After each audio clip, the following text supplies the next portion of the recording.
Hey guys, tonight we begin with something extraordinary. The entire story of humanity, from our earliest ancestors huddling around fires in dark caves to the civilization you're living in right now. This is the complete journey, the full arc, the whole magnificent, messy, beautiful tale of how we got here. So before you get comfortable, take a moment to like the video and subscribe, but only if you genuinely enjoy what we do here at Comfy History. And let me know in the comments where you're tuning in from and what time it is for you. It's always fascinating to see who's joining us from around the world. Now, dim the lights, maybe turn on a fan for that soft background hum, and let's ease into tonight's journey together. This is going to be long, thorough, and hopefully the perfect companion for drifting off. We're going to walk through empires that rose and fell, innovations that changed everything, and the daily lives of people who were, in the end, not so different from us. Imagine, if you can, a world without cities, without farms, without written words or wheels or metal tools. A world where humans were just another animal trying to survive and not particularly good at it. This was our beginning. Not glorious, not destined for greatness, just small groups of primates figuring out how not to die. Around 7 million years ago, somewhere in the forests and savannas of Africa, our story began to diverge from our closest relatives, the chimpanzees. The earliest hominids, creatures that would eventually lead to us, started walking upright, not because it was dignified or special, but because it was useful. Standing on two legs meant you could see predators coming across the tall grass. It meant your hands were free to carry things, tools, food, babies. For millions of years, these early ancestors lived lives we can barely imagine. Australopithecus, Homo habilis, Homo erectus, names we give to bones found in ancient sediment. They made simple stone tools. Sharp flakes knocked off larger rocks. Not impressive by modern standards, but revolutionary at the time. A sharp stone meant you could cut meat from a carcass, scrape hides, dig for roots. It meant survival. Then, somewhere between 1 million and 400,000 years ago, something changed. Humans discovered fire, or more accurately, they learned to control it. Lightning strikes had always started fires, but some brave, curious ancestor figured out how to keep it burning, how to feed it, how to carry it from place to place. Fire changed everything. It meant warmth on freezing nights. It meant light in the darkness, pushing back the terrors that hunted in shadow. It meant cooked food, easier to digest, providing more calories, allowing our brains to grow larger and more complex. Gathering around a fire became the first human ritual, the first shared space where stories could be told, knowledge passed down, community formed. By 200,000 years ago, anatomically modern humans, Homo sapiens, emerged in Africa. We didn't look different from the people you see today. Same body, same brain capacity, same potential, but the world we lived in was brutally different. Life expectancy was short, maybe 30 years if you were lucky. Infant mortality was staggering. Infection from a simple cut could kill you. A broken bone often meant death. We lived in small bands, maybe 20 to 50 people, moving constantly in search of food. We hunted, but not always successfully. We gathered plants, berries, roots, whatever we could find. We competed with other predators for scraps. We were not the dominant species. We were barely hanging on. But we had something others didn't. We had language, complex enough to share detailed information. We had imagination, the ability to think about things that didn't exist yet, to plan for the future, to create meaning in a meaningless world. And we had culture. Around 40,000 years ago, something remarkable happened. Humans began creating art. In caves across Europe, Africa, and Asia, people painted images on stone walls. Handprints, animals, hunting scenes, mysterious symbols we still don't fully understand. These weren't just decorations. They were expressions of something deeper, consciousness aware of itself, mortality aware of time. The cave paintings at Lascaux in France, Altamira in Spain, Chauvet, they show creatures rendered with stunning accuracy. Horses mid-gallop, bison turning their heads. These artists understood anatomy, movement, perspective. They mixed pigments from ochre, charcoal, and minerals. They worked by flickering torchlight deep in the earth, creating images that would last 17,000 years. Why did they do it? We don't know. Maybe it was ritual, asking the spirits for successful hunts. Maybe it was storytelling, preserving knowledge for future generations. Maybe it was simply the irresistible human urge to say, I was here, I existed, I saw beauty, and I tried to capture it. Life was hard, cold, and short. But in those caves, by firelight, with pigment-stained hands, humans were already reaching for immortality, already refusing to accept that survival was enough, already insisting that there had to be more, and that drive, that refusal to accept the world as it was, would change everything. For hundreds of thousands of years, humans lived the same way. We wandered, we hunted, we gathered, we moved with the seasons and the herds, and then, around 12,000 years ago, everything changed. It happened in several places independently: the Fertile Crescent in the Middle East, the Yangtze River Valley in China, the highlands of Mexico. In each location, humans made a decision that would alter the course of history. They stopped moving. They stayed in one place. They planted seeds. The agricultural revolution wasn't dramatic. There were no grand declarations, no moments of sudden realization. It was gradual, almost accidental. People noticed that certain plants grew where seeds had been dropped. They noticed that if you stayed near those plants, you didn't have to search as far for food. They noticed that wild grains could be cultivated, improved, made more productive. In the Fertile Crescent, between the Tigris and Euphrates rivers in modern-day Iraq, humans began domesticating wheat and barley. They learned to plant in rows, to water systematically, to harvest and store. Within a few generations, farming communities emerged. Jericho, one of the oldest continuous settlements, dates back 11,000 years. But here's what the history books often skip. Farming made life worse, at least at first. Hunter-gatherers had varied diets, ate dozens of different plants and animals, worked fewer hours per day, and enjoyed more leisure time. Early farmers ate mostly grain, suffered from malnutrition, worked from dawn to dusk, and were more vulnerable to famine when crops failed. Their bones tell the story. Skeletal remains from early agricultural societies show increased tooth decay from all that grain, shorter stature from malnutrition, arthritis from repetitive farm labor, and diseases that spread easily in dense settlements.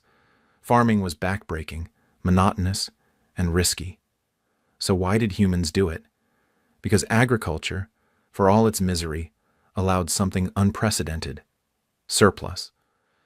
If you grew more food than you could eat, you could store it. You could feed more people. Populations exploded. A hunter-gatherer band might have 50 members. A farming village could support 500. And with surplus came specialization. Not everyone needed to farm. Some people could become potters, making vessels to store grain. Others became tool makers, creating better plows and sickles. Some became traders, exchanging goods between communities. And crucially, some became rulers, organizing labor, storing surplus, and taking a cut for themselves. The domestication of animals followed a similar path: goats and sheep in the Middle East, pigs and chickens in Southeast Asia, cattle in Africa and India, llamas in South America, horses on the Eurasian steppe. These animals provided meat, milk, leather, wool, and labor. Oxen could pull plows. Horses could carry riders and goods across vast distances. But animals also brought disease. Living in close proximity to livestock meant viruses could jump species. Smallpox likely came from cattle, measles from sheep or goats, influenza from pigs and birds. These diseases would kill millions over the millennia, but they also gave agricultural societies a dark advantage: immunity. When farmers eventually encountered hunter-gatherers, they brought plagues that decimated populations who had no resistance. Settlements grew into villages. Villages grew into towns. And around 6,000 years ago, in the fertile river valleys of the world, towns grew into something entirely new: cities. Civilization, with all its wonders and horrors, had begun. Between two rivers, the Tigris and Euphrates, in what is now Iraq, humanity built its first great civilization. The Greeks called this region Mesopotamia, meaning between rivers.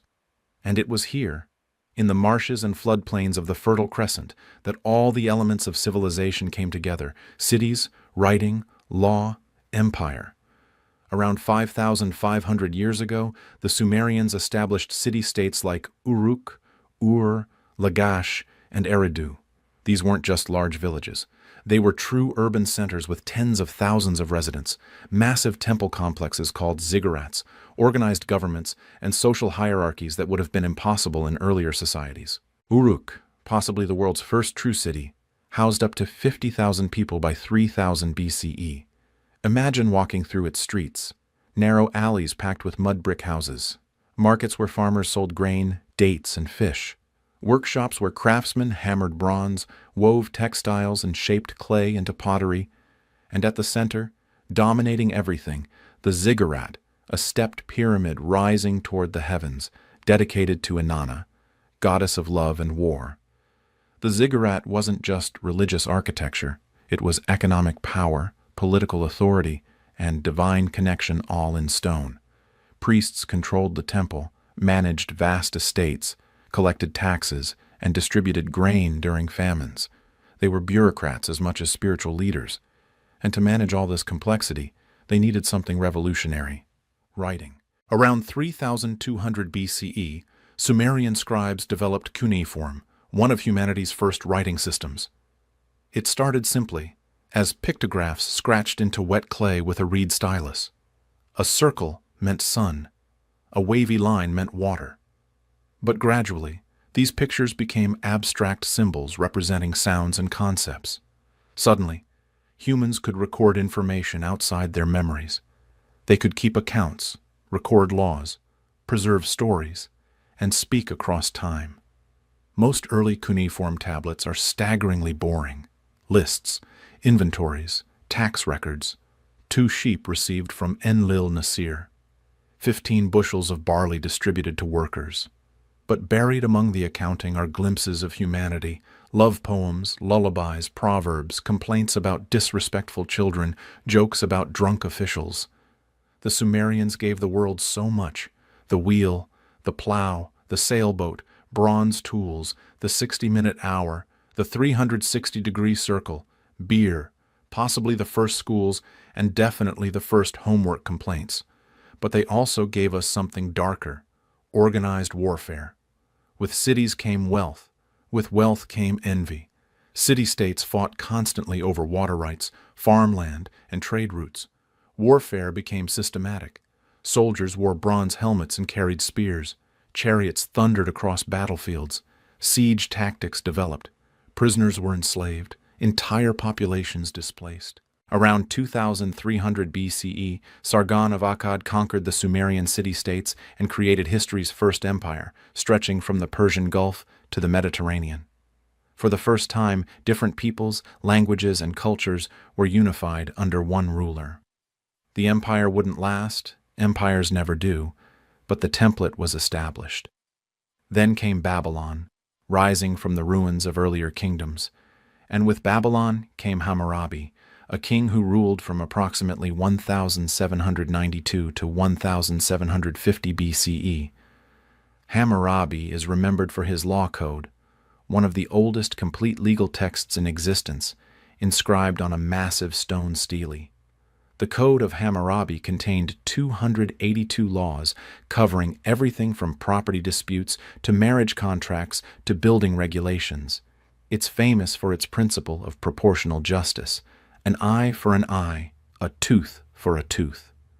But the code reveals a deeply stratified society. Punishments varied by social class. Harm a nobleman, pay dearly. Harm a slave, pay less. Justice, it turns out, was never blind. Still, the very existence of written law was revolutionary. It meant justice wasn't arbitrary, wasn't just whatever the powerful decided in the moment. Laws could be referenced, argued over, applied consistently, or at least theoretically. It was the beginning of legal civilization. Imperfect, but a foundation. Mesopotamian life was complex. Farmers worked the fields, paying taxes in grain. Merchants traveled the rivers in boats, trading textiles, metals, and precious stones. Scribes sat in schools, copying texts and learning the thousands of cuneiform symbols. Women could own property, run businesses, and even serve as priestesses, though their rights were constrained by patriarchy. Religion permeated everything. The gods were not distant or benevolent. They were temperamental, demanding, and intimately involved in human affairs. Enlil might send floods. Ishtar might inspire love or war. Shamash judged the living and the dead. Humans existed to serve the gods, to maintain their temples, and to hope for favor. And then, after millennia of flourishing, Mesopotamian civilization faced its limits. Salinization from irrigation poisoned the soil. Invasions by mountain tribes disrupted trade. Climate shifts brought drought. Empires rose and fell, Assyrian, Babylonian, Persian, each building on the ruins of the last. But the legacy remained. The laws, the writing, the cities, the concept of civilization itself, all born in the mud and reeds between two rivers. While Mesopotamia churned with competing city-states and endless warfare, another civilization emerged along a different river, and this one would endure for 3,000 years, longer than any empire before or since. This was ancient Egypt, the land of the Nile, of pharaohs and pyramids, of hieroglyphics and mummies, a civilization so stable it seemed eternal. The Nile River was everything. It flooded predictably every year, depositing rich black silt across the floodplain, creating some of the most fertile agricultural land on earth. While Mesopotamians struggled with unpredictable floods, Egyptians could set their calendars by the Nile's rhythm: plant after the flood, harvest before the next. The river was life itself, and Egypt was its gift. Around 3100 BCE, Upper and Lower Egypt unified under a single ruler, traditionally identified as Narmer or Menes. The kingdom that emerged would last, with interruptions, until the Roman conquest in 30 BCE, 3,000 years. For perspective, that's longer than the time separating us from the height of ancient Rome. At the heart of Egyptian civilization was the pharaoh, not merely a king, but a living god, the earthly embodiment of Horus, the divine mediator between humanity and the cosmic order called Ma'at. The pharaoh wasn't just politically powerful. He was spiritually essential. His existence maintained the universe.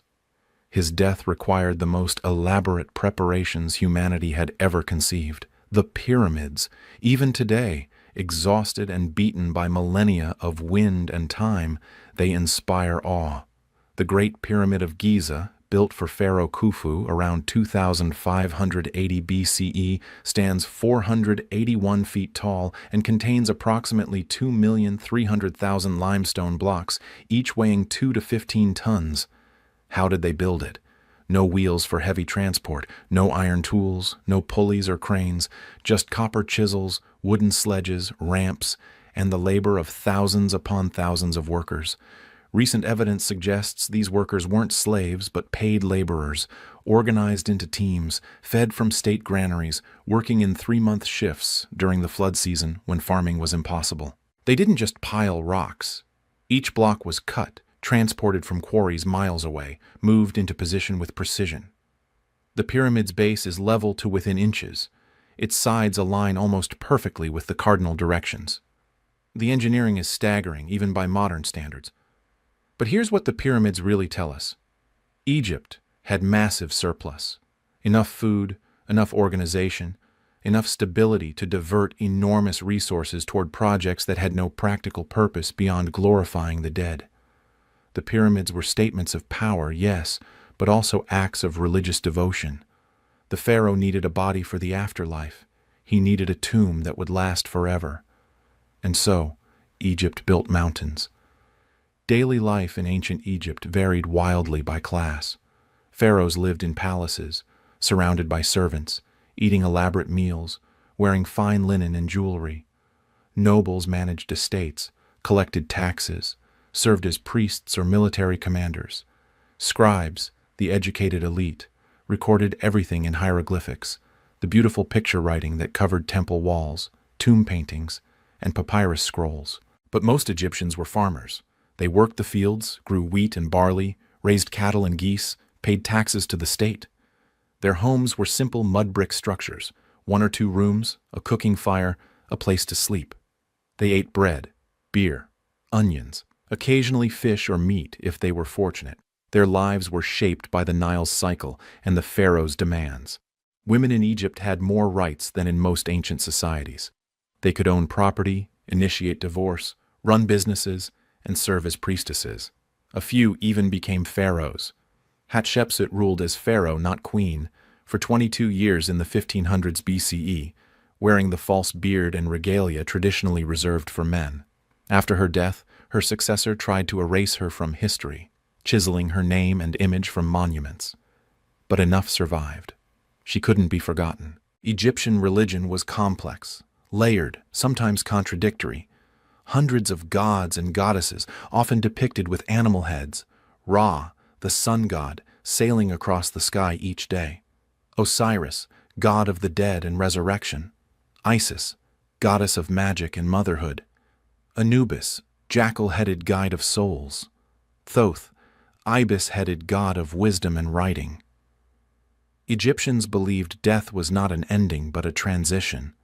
The body needed to be preserved, hence mummification, a 70-day process involving removing organs, drying the body with natron salt, wrapping it in linen, and placing it in elaborately decorated coffins. The tomb was filled with everything the deceased might need: food, furniture, weapons, servants, depicted in paintings and sculptures that would magically come to life in the afterlife. But reaching the afterlife wasn't automatic. The dead had to pass judgment. In the Hall of Ma'at, the heart was weighed against a feather. If the heart was heavy with sin, it was devoured by Ammit, the soul eater.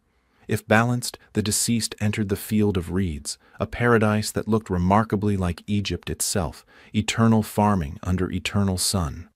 Egypt endured invasions, foreign rule, internal collapse, and resurrection. The Hyksos conquered the Delta. The New Kingdom pharaohs built an empire stretching into Syria. The Sea Peoples brought chaos. The Assyrians, Persians, Greeks, and finally Romans all conquered Egypt. Through it all, Egyptian culture persisted, adapted, influenced its conquerors as much as it was influenced. When Alexander the Great conquered Egypt in 332 BCE, he was crowned pharaoh. When Rome absorbed Egypt, emperors took pharaonic titles. Even as the language died and the temples crumbled, Egypt's shadow stretched across history. Its mathematics, medicine, architecture, art, and mythology shaped civilizations that came after. The last hieroglyphic inscription was carved in 394 CE on the island of Philae. After that, the writing system that had endured 3,000 years fell silent. The knowledge faded. Egypt became a mystery, its monuments imposing but mute, waiting for centuries until scholars would finally crack the code and let the ancient voices speak again. But we'll return to those voices later. For now, let's turn eastward, to another river valley, another civilization rising from floodplains and innovation. While Egypt raised pyramids and Mesopotamia carved laws in stone, a third great civilization flourished in near anonymity, so secretive that we still don't know what they called themselves, what language they spoke, or why they disappeared. This was the Indus Valley Civilization, also called the Harappan Civilization, spreading across what is now Pakistan and northwestern India. Around 3,300 BCE, communities along the Indus River began consolidating into planned cities, and by 2,600 BCE, they had created something unprecedented, history's first urban planning on a massive scale. The two largest cities, Harappa and Mohenjo-Daro, housed perhaps 30,000 to 50,000 people each. But what makes them remarkable isn't their size, it's their organization. Every street ran perfectly straight, laid out in a grid pattern. Buildings were constructed from standardized fired bricks, all the exact same size. Every house, from the grandest to the most modest, had access to a bathroom with a drain that connected to a sophisticated underground sewage system. Walk through Mohenjo-Daro in its prime, around 2000 BCE, and you'd see a city that wouldn't feel entirely alien even today. Wide avenues intersecting at right angles, two-story houses with central courtyards, public wells providing clean water, covered drains running beneath the streets, carrying waste away from residential areas, the Great Bath, a massive public pool surrounded by small rooms, likely used for ritual purification. There were no palaces, no massive temples, no monuments to individual rulers. Unlike Egypt with its pyramids or Mesopotamia with its ziggurats, Harappan cities seem almost aggressively egalitarian. Houses varied in size, yes, but not dramatically. Wealth existed but wasn't flaunted. Power existed but wasn't advertised. This has led to endless speculation. Was it a priest-led theocracy? A merchant republic? A bureaucratic state without kings? We simply don't know. The Harappans left thousands of inscribed seals, small carved stones depicting animals, geometric patterns, and short lines of symbols, but we cannot read them. The Indus script remains undeciphered, one of history's most tantalizing mysteries. What we do know comes from archaeology. The Harappans were master craftsmen. They produced standardized weights and measures, suggesting extensive trade networks and quality control. They made beautiful pottery, jewelry from carnelian and lapis lazuli, tools from bronze and copper.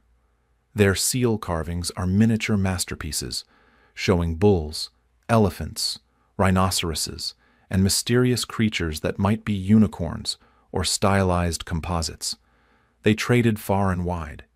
Harappan seals have been found in Mesopotamia, dating to around 2000 BCE. Sumerian texts mention the land of Meluha, likely referring to the Indus region, describing it as a source of precious woods, stones, and exotic goods.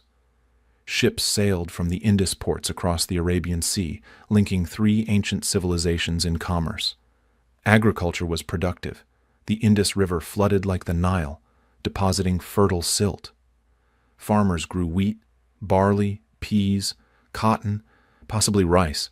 They kept cattle, sheep, goats, and chickens. Evidence suggests they were among the first to domesticate and weave cotton, a crop that would eventually clothe the world. But for all their achievements, the Harappans left us with silence.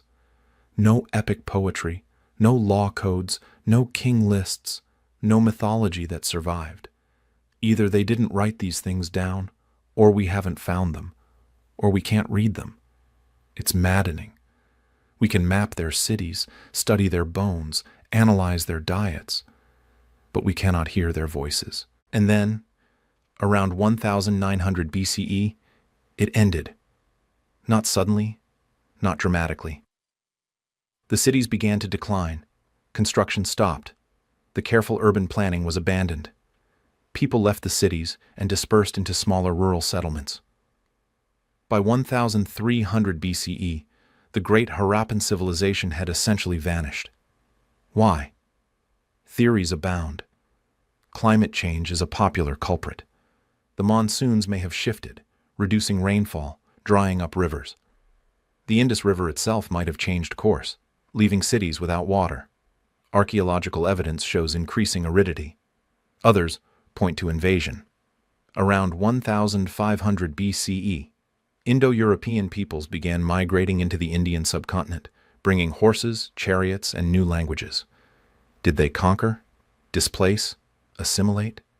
The evidence is debated and politically charged, tied up in modern nationalism and identity. Or perhaps it was simpler.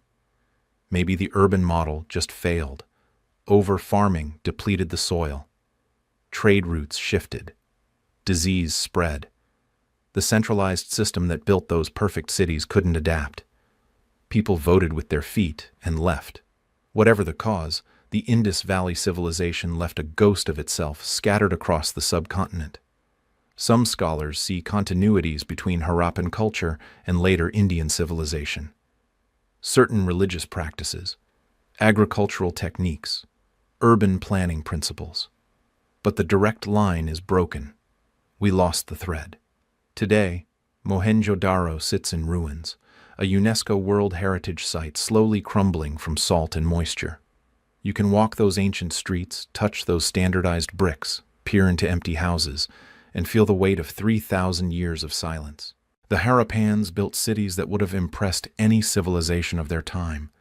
They created a society stable enough to last centuries without apparent warfare, without monumental ego projects, without kings carving their names in stone for eternity. And then they faded, leaving us with perfect drains, mysterious seals, and a reminder that even the most organized, most peaceful, most successful civilizations can disappear, leaving only questions behind.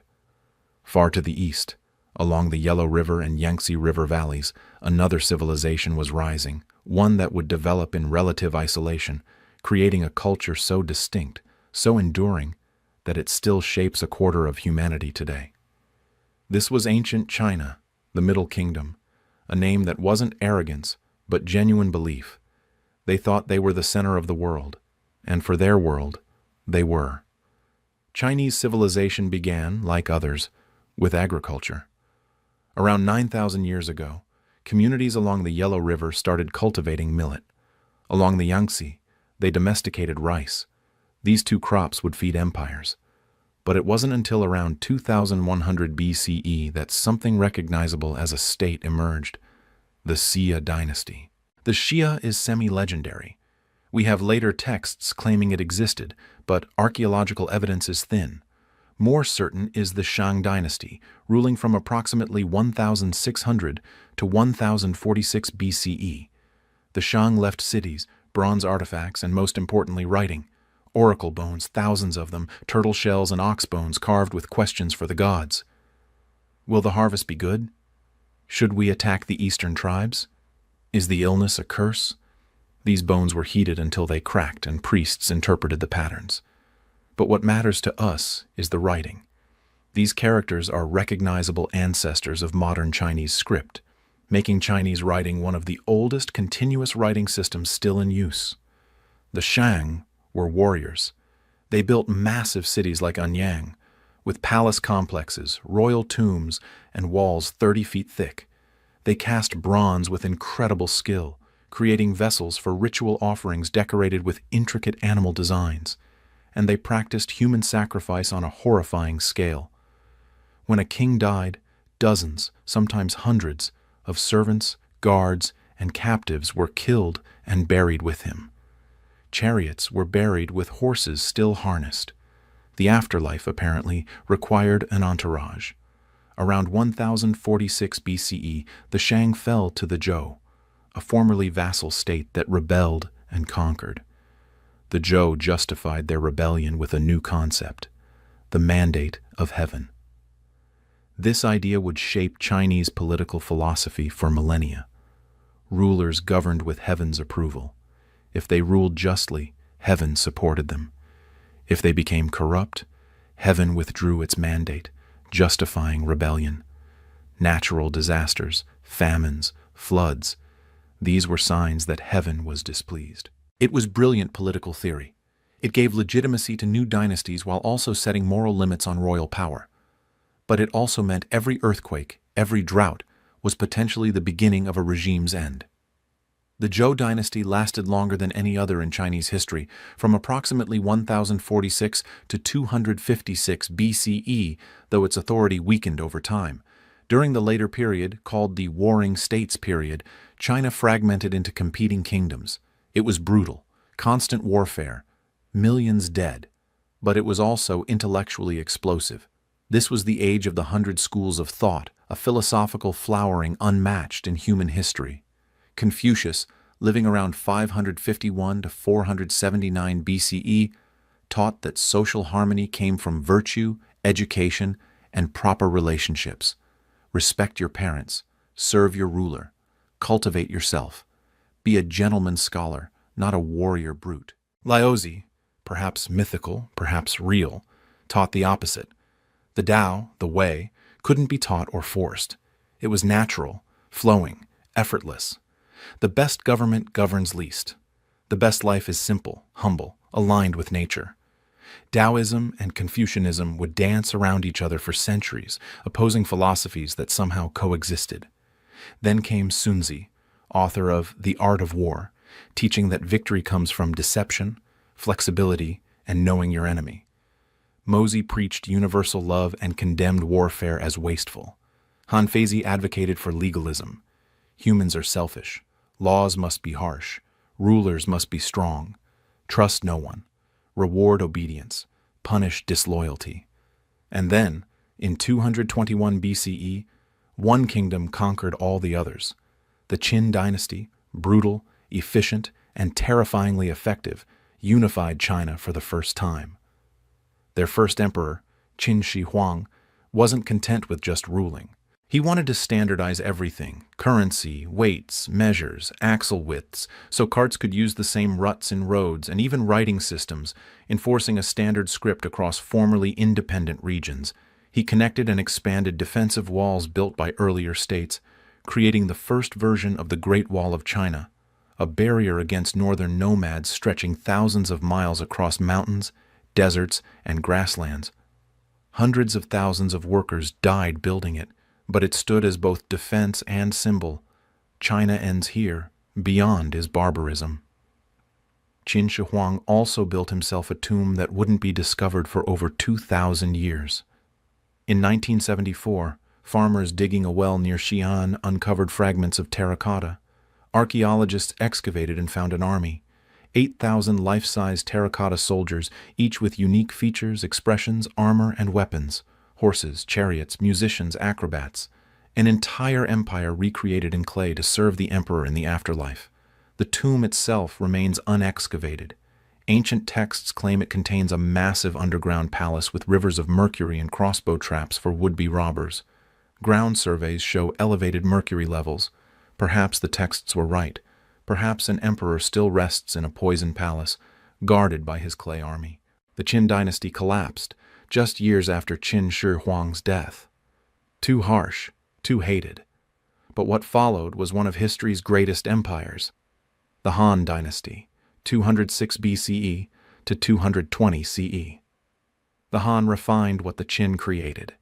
They embraced Confucianism as state ideology, established civil service examinations so officials were chosen by merit not birth, expanded the Silk Road connecting China to Central Asia and eventually Rome, and created an empire so successful that even today, the majority ethnic group in China calls themselves Han. Han China invented paper, making writing accessible beyond heavy bamboo slips. They invented the seismograph to detect earthquakes. They made steel. They cast iron. They developed acupuncture and herbal medicine. They recorded history in meticulous detail, giving us chronicles of emperors, wars, natural disasters, even eclipses dated to the day. Daily life in Han China varied by class as always. Emperors lived in splendor. Officials studied Confucian classics and competed for positions. Merchants, though often wealthy, were technically ranked below peasants in Confucian hierarchy, since they didn't produce anything, just bought and sold. And peasants, the majority, worked rice paddies and wheat fields, paid taxes in grain and labor, hoped for good harvests, and endured. Women's status was complex. Confucianism emphasized hierarchy. Son obeys father, wife obeys husband, younger obeys elder. Women were expected to be modest, obedient, skilled in domestic arts. But women could inherit property, manage households, and occasionally, though rarely, wield power. Empress Lu Ji effectively ruled China for 15 years after her husband's death, ruthlessly eliminating rivals and making decisions emperors merely rubber-stamped. China's isolation from other major civilizations created unique cultural development. While trade goods traveled the Silk Road, cultural exchange was limited. China absorbed influences. Buddhism would arrive from India in the 1st century CE, but mostly China looked inward, perfecting its own systems, confident in its superiority. And for centuries, that confidence was justified. When Rome fell into chaos, China endured. When Europe fragmented into feuding kingdoms, China reunified. The pattern repeated. Dynasty rises, flourishes, decays, collapses, period of chaos, new dynasty rises, often using the same systems, same bureaucracy, same ideology. Empires fell, China endured. We'll return to China as history progresses, But for now, let's turn westward again, to the shores of the Mediterranean, where a new civilization was emerging, one that would gift the world democracy, philosophy, theater, and an inferiority complex it's still trying to overcome. Greece was never really a country. It was a feeling, a shared language, a collection of city-states that fought each other constantly but somehow recognized they were all Greek. And from this fractured, mountainous peninsula, a civilization emerged that would shape Western thought more than any other. Around 1200 BCE, Bronze Age Greek civilization collapsed. We're not entirely sure why. Invasions, earthquakes, economic collapse, take your pick. What followed was a dark age, centuries where writing disappeared, trade declined, and Greece became a backwater. But around 800 BCE, something changed. Greek civilization reignited, and it did so in a unique form: the polis, the city-state. Unlike the great river valley civilizations with their centralized empires, Greece's mountainous geography created natural barriers. Each valley became its own political unit. Athens, Sparta, Corinth, Thebes, Megara, hundreds of independent city-states, each with its own government, army, and fierce local pride. They shared language, religion, and culture, but politically they were separate and constantly competing. This fragmentation, usually a weakness, became Greece's strength. It created diversity, experimentation, innovation. When one city-state tried something new, others could watch, learn, or mock. It was political laboratory conditions, and the experiments were wild. Take Athens. Around 508 BCE, after centuries of rule by aristocrats and tyrants, Athens stumbled into something unprecedented: democracy. Not the representative democracy we know today, but direct democracy. Every male citizen, rich or poor, noble or common, had a vote in the assembly. They debated laws, declared war, elected generals, and even voted to exile politicians who became too powerful. Now, let's be clear about the limitations. Women couldn't vote. Slaves couldn't vote. Foreign residents couldn't vote. Of Athens's population of perhaps 300,000, only about 40,000 were voting citizens. Democracy was exclusive, not universal.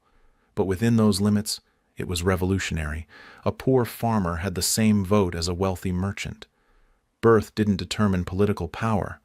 For the first time in history, ordinary people had a real say in governance. The assembly met on a hill called the Nix.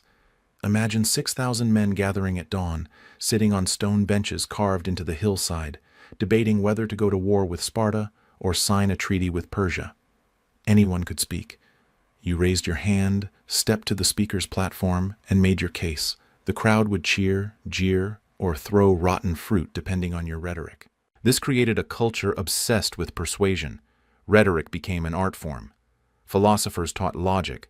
Sophists, professional teachers, trained wealthy young men to argue any position. Truth became debatable. Reality became what you could convince people to believe. It was messy, chaotic, and brilliant. Athens also birthed theater.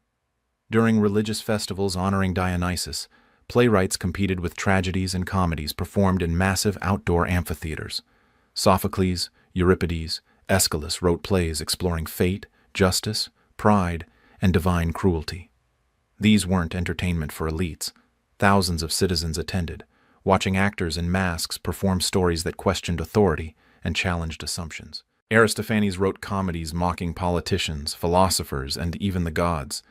Imagine Lysistrata, a play where women withhold sex from their husbands to end a war, performed to crowds including the very generals leading that war. Athens allowed, even celebrated, public criticism. It was freedom of speech in its rawest form. But Athens's rival, Sparta, chose a different path entirely. Sparta wasn't interested in democracy, philosophy, or art. Sparta was a military machine. From birth, Spartan boys belonged to the state. At age 7, they left home for military training. They learned to fight, endure pain, obey orders, and survive on almost nothing. At age 20, they joined the army. At 30, they became full citizens, though they still lived in barracks, still ate communal meals, still trained constantly. Spartan women, unusually for ancient Greece, had significant freedom. They owned property, exercised publicly, managed estates while men were away fighting. They were expected to bear strong children for the state, and they took pride in sending sons to war. When a Spartan mother handed her son his shield, tradition says she told him, "Come back with this or on it, victory or death, no middle ground." Sparta's entire society rested on a brutal foundation: slavery. The Helots, conquered peoples forced to farm Spartan land, outnumbered Spartans maybe 10 to 1. Spartans lived in constant fear of revolt, which made them even more militaristic, more paranoid, more ruthless. Young Spartans underwent a final test, the Krypteia, where they hunted and killed Helots at night to maintain terror and control. It was systematic, state-sponsored murder as a rite of passage. These two cities, Athens and Sparta, represented opposite visions of civilization. One valued freedom, debate, art, and individual achievement. The other valued discipline, uniformity, strength, and collective sacrifice. They would clash in the Peloponnesian War, a nearly 3-decade conflict that drained both sides and left all of Greece weakened. But before that, Greece faced a common enemy: Persia. The Persian Empire, vast and powerful, stretched from Egypt to India.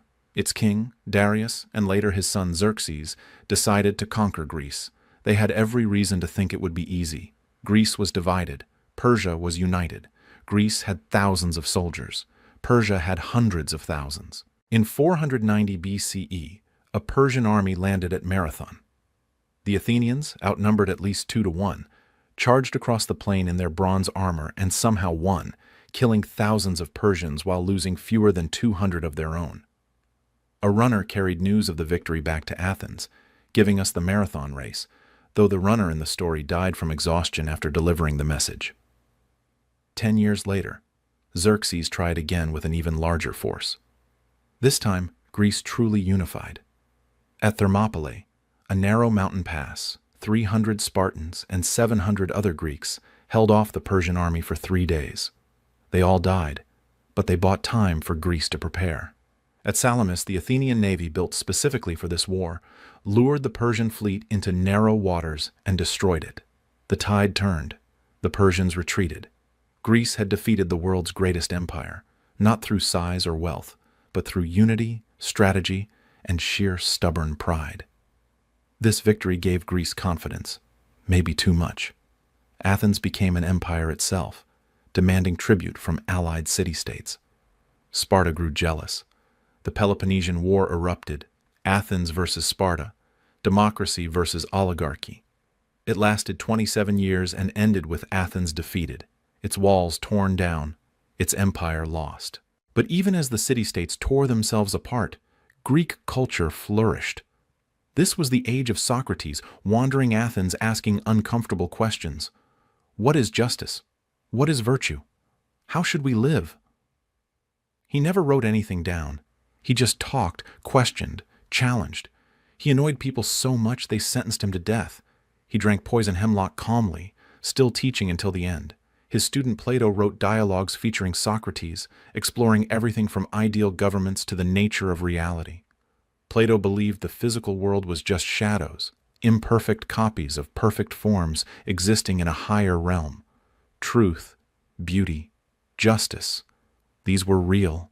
Tables and chairs were just approximations. It was mystical, mathematical, and wildly influential. Plato's student Aristotle took a different approach.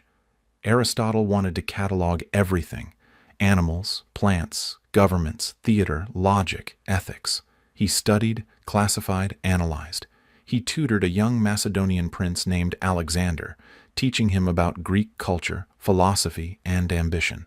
That prince would become Alexander the Great, and he would do what no Greek city-state ever could. He would unite Greece, conquer Persia, invade India, and create an empire stretching from Greece to the Indus River. He did it in just 13 years before dying of fever at age 32. Alexander's empire didn't survive him. His generals carved it into competing kingdoms.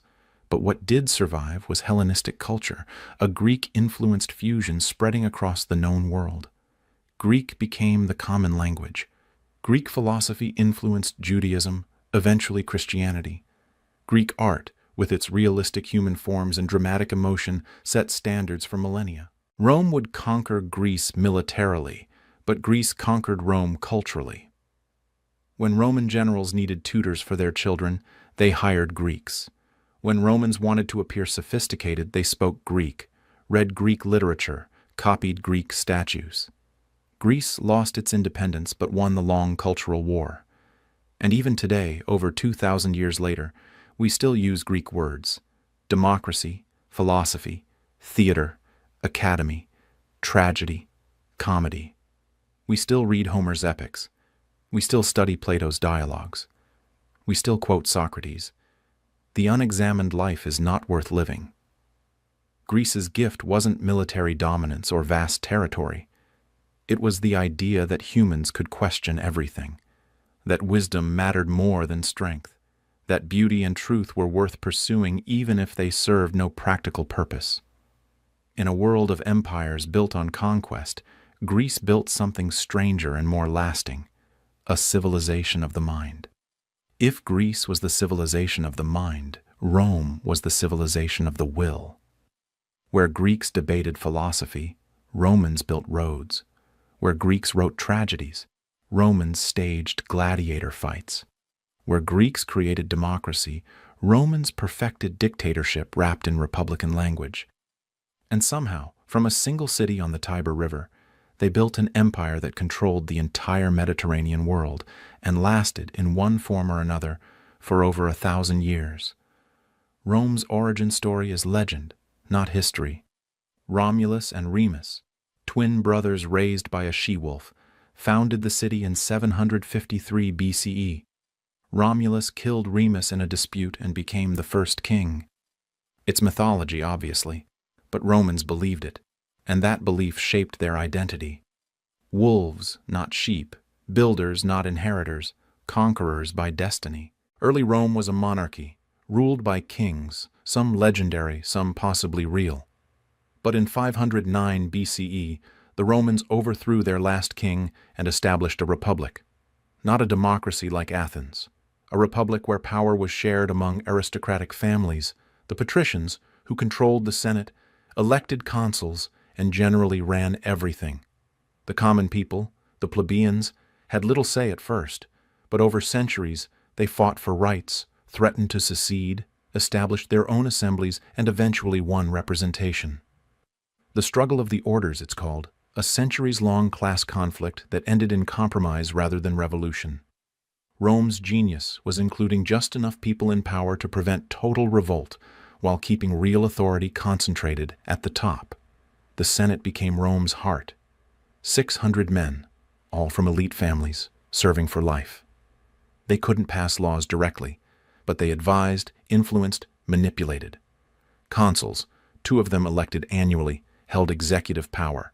Praetors judged legal cases. Aediles managed infrastructure. Quaestors handled finances. And in emergencies, a dictator could be appointed with absolute power, but only for 6 months. Then back to republican order. It was bureaucratic, complex, and surprisingly stable. For centuries, Rome expanded gradually, conquering the Italian peninsula, defeating rivals, absorbing cultures, and offering something unique: Roman citizenship.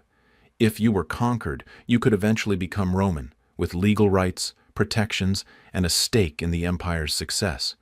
It wasn't generous. It was strategic. It turned former enemies into loyal subjects. Then came the Punic Wars, Rome's existential struggle against Carthage, a powerful North African city controlling Mediterranean trade. 3 wars, over a century, testing Rome's resolve. The Second War, 218 to 201 BCE, was the worst. Hannibal Barca, Carthaginian general and military genius, crossed the Alps with elephants and invaded Italy itself. For 15 years, Hannibal ravaged the countryside, destroyed Roman armies, even killed a consul. The Battle of Cannae, 216 BCE, remains one of history's worst military disasters. Hannibal surrounded and annihilated a Roman army of 80,000 men. The Senate panicked. Allies defected. Rome seemed finished. But Rome didn't surrender. They refused negotiations. They raised new armies. They avoided pitched battles. They waited, exhausted Hannibal, and eventually invaded North Africa, forcing him to return home. In 202 BCE at Zama, Rome finally defeated Hannibal. Carthage was broken. In the Third War, 146 BCE, Rome destroyed Carthage completely, burning the city, enslaving survivors, allegedly sowing salt into the earth so nothing would ever grow there again. It was systematic annihilation. Victory brought empire. By the 1st century BCE, Rome controlled the entire Mediterranean. Wealth flooded in. Slaves, captured in wars, labored on vast estates. Roman generals became fabulously rich and dangerously powerful. The Republic, designed for a city-state, struggled to govern an empire. Then came the strongmen. Sulla marched legions on Rome and declared himself dictator, not for 6 months but indefinitely. He prescribed his enemies, listing thousands to be killed on sight, their property seized. After 2 years he retired, having shown that force, not law, was the real power. Julius Caesar learned that lesson well. Brilliant general, skilled politician, relentless self-promoter, Caesar conquered Gaul, modern France, in less than a decade. He wrote his own account, commentaries on the Gallic Wars, describing battles, sieges, and massacres with clean, efficient Latin prose. Millions died. Caesar became famous. The Senate, terrified of his power, ordered him to disband his legions and return to Rome as a private citizen. Caesar's response was to cross the Rubicon River, the boundary beyond which no general could bring armed forces. "The die is cast," he supposedly said, and civil war began. Caesar won. He defeated his rivals, became dictator for life, and started reforming the Republic into something new. But on March 15, 44 BCE, senators who feared he'd become king stabbed him to death at the foot of Pompey's statue. 23 knife wounds, brutal, bloody, and futile because Caesar's death didn't save the Republic. It killed it. What followed was chaos. Then another civil war. Then the rise of Octavian, Caesar's adopted heir. Octavian was patient, ruthless, and politically brilliant. He defeated his rivals, including Mark Antony and Cleopatra, the last pharaoh of Egypt. By 31 BCE, he controlled Rome completely. But Octavian learned from Caesar's mistake. He didn't call himself dictator or king. He took the humble title Augustus, meaning revered, and pretended to restore the Republic. The Senate still met, consuls still elected, but Augustus held real power, controlling the army, appointing governors, making decisions. He was emperor in all but name, and Rome accepted it. After decades of civil war, stability mattered more than freedom. The Pax Romana, Roman peace, began. For 200 years, from Augustus to Marcus Aurelius, the empire was relatively stable, prosperous and vast, stretching from Britain to Mesopotamia, from North Africa to the Rhine and Danube rivers. Roman engineering left monuments that still stand. The aqueducts, carrying fresh water across valleys on stone arches hundreds of feet tall. The Pont du Gard in France, the Aqua Claudia outside Rome, engineering marvels built without modern tools or calculations, just Roman precision and stubbornness. The roads, 50,000 miles of paved highways connecting the empire. Military roads meant for legions but used by merchants, messengers, and travelers. You could walk from Britain to Syria on Roman roads with standardized milestones every 5,000 paces. All roads lead to Rome wasn't a metaphor, it was infrastructure. The Colosseum, opened in 80 CE, seated 50,000 spectators who came to watch gladiators fight, criminals executed, animals slaughtered, and occasionally, when they flooded the arena, mock naval battles. It was brutal public entertainment, and Romans loved it. Bread and circuses, the saying goes, keep people fed and entertained, and they won't revolt. But life in Rome varied wildly. Emperors lived in palaces on the Palatine Hill. Senators owned vast estates worked by slaves. Wealthy merchants imported silk from China, spices from India, wine from Gaul. They dined on elaborate meals, attended the theater, bathed in luxurious public baths with hot rooms, cold plunges, and gymnasiums. Poor Romans lived in insulae, multi-story apartment buildings, cramped, flammable, frequently collapsing. They survived on the grain dole, free wheat distributed by the government to prevent starvation and riots. They worked as laborers, shopkeepers, artisans. They couldn't afford gladiator games, but they attended anyway. Admission was free, another gift from emperors buying popularity. Women's lives were constrained. They couldn't vote, hold office, or serve in the military. They were expected to manage households, raise children, and obey their husbands. But elite women could own property, influence politics through their husbands, and occasionally wield real power. Livia, Augustus's wife, was rumored to have poisoned rivals. Agrippina the Younger maneuvered her son Nero onto the throne. Then he had her killed when she became inconvenient. Slavery was everywhere. Estimates suggest 1 in 3 people in Italy were enslaved. War captives, debtors, children of slaves, they worked fields, mines, households. Some were trained as gladiators. Some educated Greeks became tutors. Treatment varied from brutal to relatively humane, but freedom was rare. Spartacus led a massive slave revolt in 73 BCE, gathering 70,000 rebels who defeated multiple Roman armies before finally being crushed. 6,000 survivors were crucified along the Appian Way, a warning visible for miles. Rome's army was its strength. Legions, each with about 5,000 men, trained constantly, built their own camps, constructed roads and bridges, and fought with discipline no barbarian horde could match. A Roman legion could march 20 miles in a day, wearing 70 pounds of equipment. They built fortifications overnight. They obeyed orders even when surrounded and dying. Soldiers served 25 years. If they survived, they received land and citizenship. Many didn't survive. Disease killed more than combat. Campaigns into Germany, Scotland, Persia. They all bled Rome slowly. And then there was religion. Romans worshipped countless gods, adopting deities from conquered peoples. Jupiter, king of gods. Mars, god of war. Venus, goddess of love. Every home had household gods, the lairs.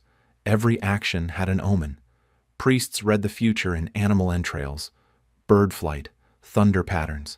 Religion was civic duty as much as belief. Into this religious marketplace came Christianity, a Jewish sect proclaiming a crucified carpenter as the Messiah, the Son of God, who died and rose from death. To Romans, it was absurd. To poor, enslaved, and downtrodden people, it was hope. Christianity spread through the empire's excellent roads and common Greek language. Romans persecuted Christians sporadically. Nero blamed them for Rome's Great Fire in 64 CE and executed them horribly, using them as human torches. But persecution created martyrs, and martyrs inspired more converts. By the 4th century, Christianity had grown so large that Emperor Constantine converted, making Christianity legal, and later emperors made it the state religion. Meanwhile, the empire weakened. Inflation spiraled. Emperors debased currency. Taxes rose. Trade declined. The army recruited barbarians to fill its ranks. Borders that had been secure for centuries now faced constant pressure. Germanic tribes, Goths, Vandals, Huns, they all pushed against Roman frontiers, seeking wealth, land, and safety from other invaders. In 395 CE, the empire split formally into East and West, governed separately.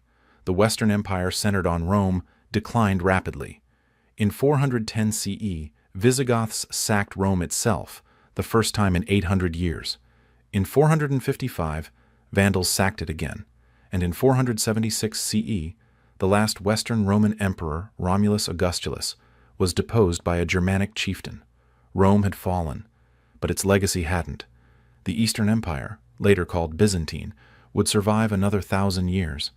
The Catholic Church preserved Roman administrative structures. Barbarian kings claimed Roman titles. Latin evolved into French, Spanish, Italian, Portuguese, Romanian. Roman law influenced legal systems worldwide. The calendar, the alphabet, the architectural styles, all Roman. Even the concept of empire, the idea that one power could unite diverse peoples under universal rule, that was Rome's gift and curse to history.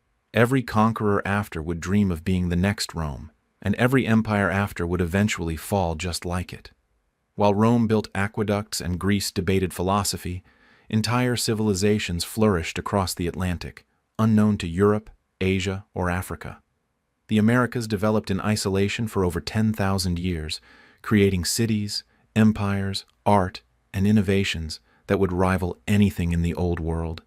But their story has been buried under conquest, disease, and the false narrative that history only happened in Europe. So let's correct that. Humans reached the Americas during the last ice age, probably between 15,000 and 20,000 years ago, crossing a land bridge from Siberia to Alaska. They spread south and east, reaching the tip of South America within a few thousand years. As the ice melted and the world warmed, these Paleo-Indians adapted, domesticated plants, built settlements, and eventually created civilizations. In Mesoamerica, the region spanning southern Mexico through Central America, the Olmecs emerged around 1,500 BCE as the first major civilization.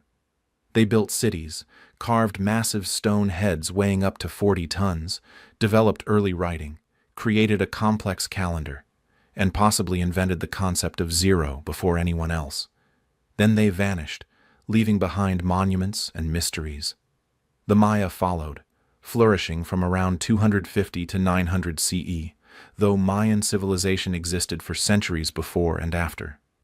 The Maya weren't an empire.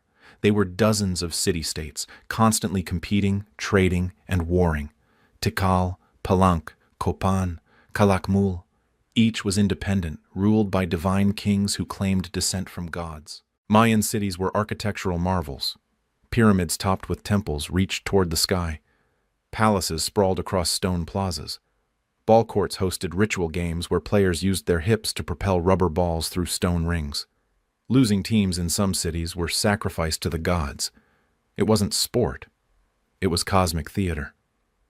The Maya developed the most sophisticated writing system in the Americas, hieroglyphics carved into stone, painted on bark paper, recording history, astronomy, and mythology. They calculated the solar year to 365.242 days, more accurate than the European calendar of their time. They tracked Venus's cycles, predicted eclipses, and believed time moved in great cycles of creation and destruction. Human sacrifice was central to Mayan religion. Kings performed bloodletting rituals, piercing their tongues and genitals with thorns, letting blood soak into paper that was then burned. The smoke carrying prayers to gods. Captives from wars were sacrificed, their hearts removed atop pyramids. It seems barbaric to us, but to the Maya, blood fed the gods who maintained the universe. Without sacrifice, the sun might not rise, the world might end. Around 900 CE, many southern Mayan cities collapsed. The population declined, construction stopped, people abandoned urban centers and dispersed. Why? Drought seems likely. Deforestation, soil exhaustion, warfare, overpopulation, all probably contributed. But Mayan civilization didn't die. Northern cities continued. Mayan people still exist today, millions of them, speaking Mayan languages, maintaining cultural traditions. Meanwhile, in central Mexico, another power rose.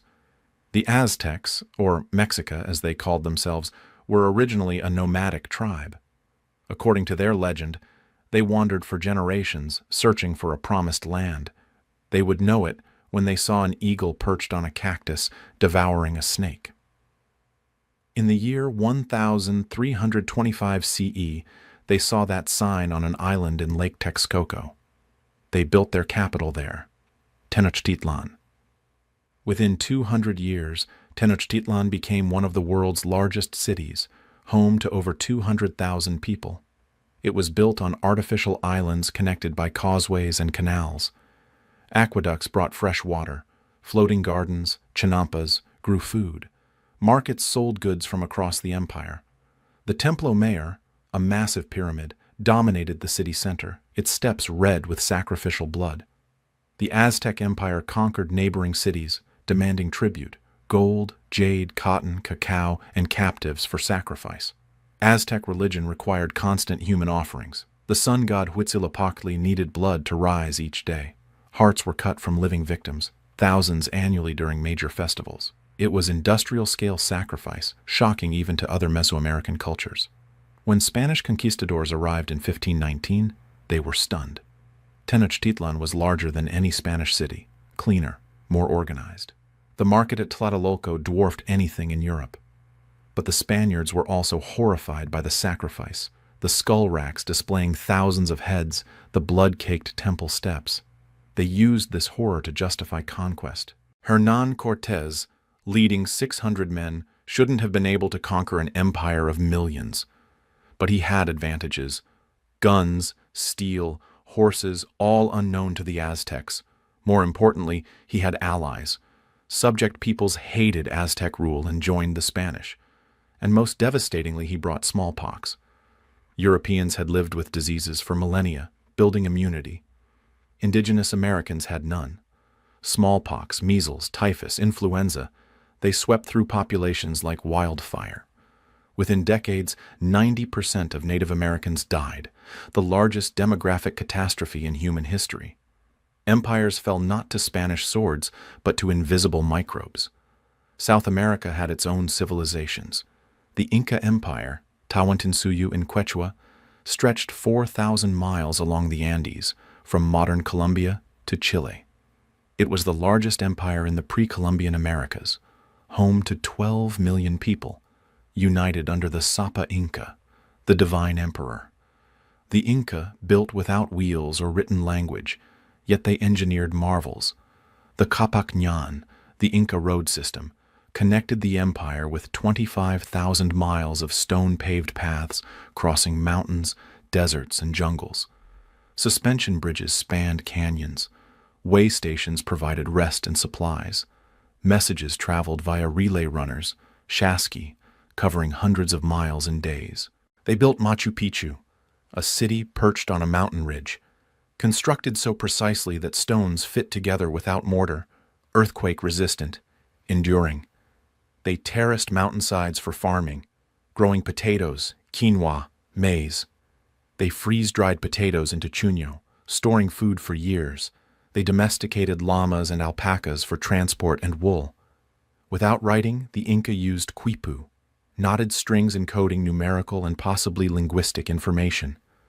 Different knots, colors, and positions conveyed meaning. Quipucamayaks, specialists, maintained records of populations, tribute, resources. It was a bureaucracy in string. Inca religion centered on Inti, the sun god, and Pachamama, Earth Mother. The Sapa Inca was Inti's son, divine intermediary.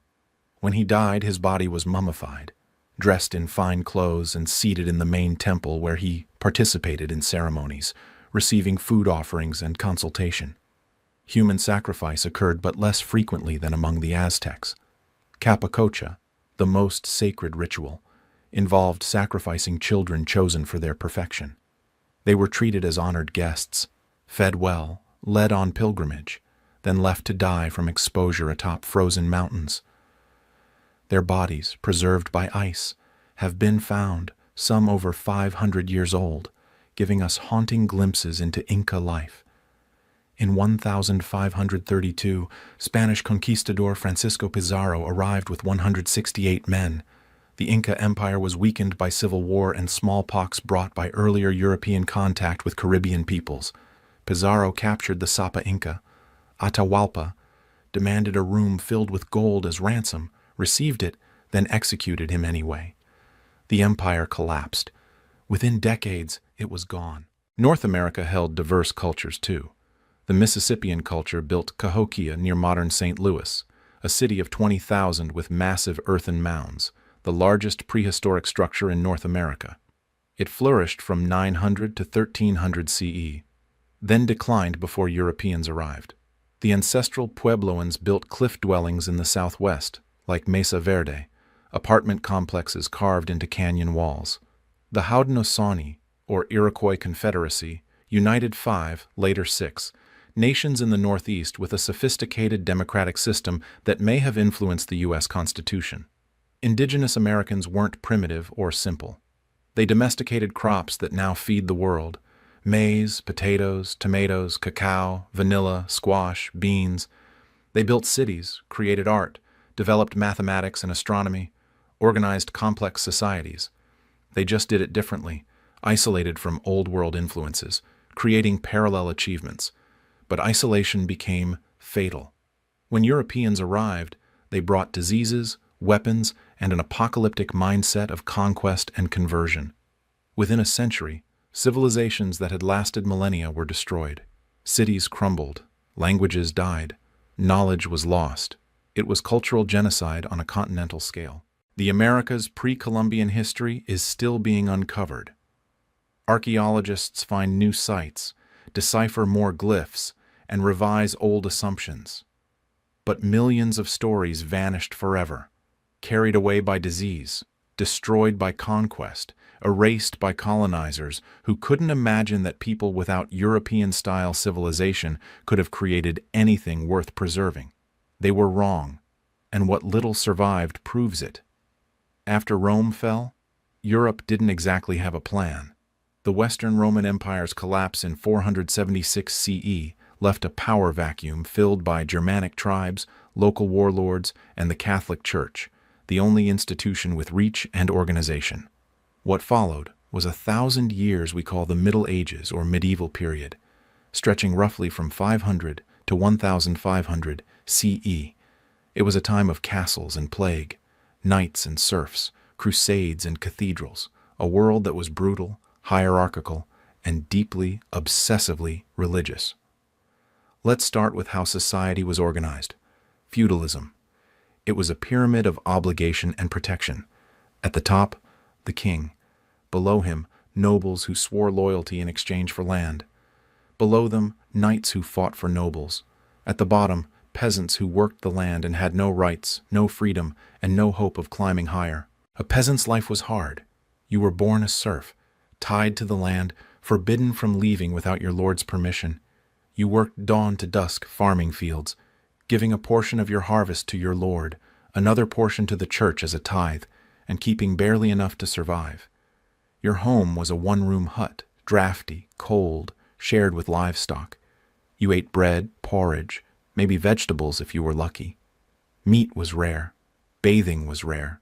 Literacy was practically non-existent. But if you were a noble, life was different.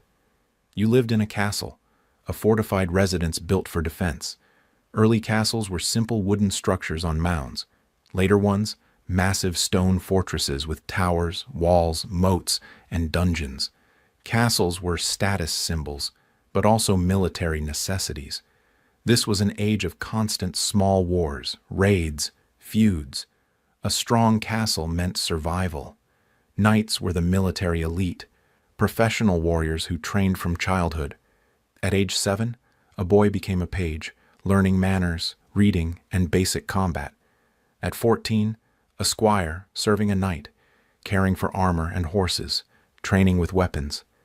At 21, if deemed worthy, knighthood, a ceremony where you knelt, were struck with a sword, and swore oaths of loyalty and honor. Chivalry, the knightly code, emphasized courage, loyalty, protecting the weak, and respecting women. In reality, knights were often violent, brutal men who saw peasants as beneath notice and women as property. Tournaments, where knights fought mock battles, were entertainment but also deadly. Men died in jousts, but it built a warrior culture that prized combat skills and martial glory. The Catholic Church dominated medieval life. It was the only universal institution, crossing national boundaries, uniting Europe under one religious authority, the Pope. Every village had a church. Every life milestone, birth, marriage, death, was marked by religious ceremony. The Church controlled education, charity, and moral authority. Monasteries preserved knowledge. Monks copied ancient texts, maintained libraries, kept historical records. Without them, we'd have lost most classical literature. Monasteries also brewed beer, made cheese, provided hospitals, and served as refuges for travelers. Monks took vows of poverty, chastity, and obedience, dedicating their lives to prayer and labor. But the church was also worldly, wealthy, and corrupt. Popes lived like kings, Bishops owned vast estates. The sale of indulgences, paying money to reduce time in purgatory, became a profitable business. Critics called it simony and corruption, and they weren't wrong. This would eventually spark the Protestant Reformation, but not yet. Medieval Christianity was vivid and fearful. Heaven was real, a paradise of eternal joy. Hell was real, a torture chamber of unending agony. Purgatory, a middle ground where souls suffered temporarily before entering heaven. Saints were real, accessible intermediaries who could intercede with God. Relics, bones, or belongings of saints were venerated, collected, sometimes faked. A cathedral possessing a saint's finger could attract pilgrims, donations, prestige. And then there were the Crusades, holy wars launched to recapture Jerusalem and the Holy Land from Muslim control. Pope Urban II called the First Crusade in 1095, promising spiritual rewards, adventure, and loot. Thousands responded, knights, peasants, and zealots marching east. The First Crusade succeeded, shockingly. In 1099, Crusaders captured Jerusalem, slaughtering Muslims and Jews indiscriminately, wading through blood in streets. They established Crusader states, fragile kingdoms in hostile territory. But subsequent crusades failed. The second, third, fourth, they all ended in defeat, disaster, or in the Fourth Crusade's case, attacking Constantinople, a Christian city instead of Muslim targets. The Crusades achieved little militarily but changed Europe profoundly. Trade increased. Europeans encountered spices, silk, mathematics, philosophy. They brought back leprosy and renewed anti-Semitism. The idea of holy war, that violence could be spiritually redemptive, took root. Crusading fervor wouldn't fully die for centuries. Medieval cities were small by ancient standards, but vital. Paris, London, Venice, Florence, these were centers of trade, craft, and gradually, independence. Merchants organized into guilds, protecting their trades, training apprentices, setting quality standards. A baker's guild controlled who could bake bread. A blacksmith's guild controlled metalwork. Everything was regulated, traditional, resistant to change. Universities emerged from cathedral schools. Bologna, Paris, Oxford, they taught theology, law, medicine, and philosophy. Students lived in poverty, debated endlessly, occasionally rioted. The curriculum centered on rediscovered classical texts, Aristotle especially, filtered through Christian theology. How do you reconcile reason and faith? How do you prove God's existence logically?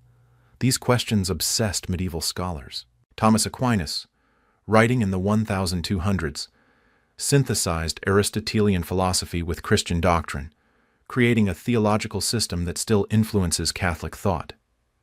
But he was working from translations of translations. Original Greek texts had been lost in the West, preserved by Arabic scholars, then translated back into Latin.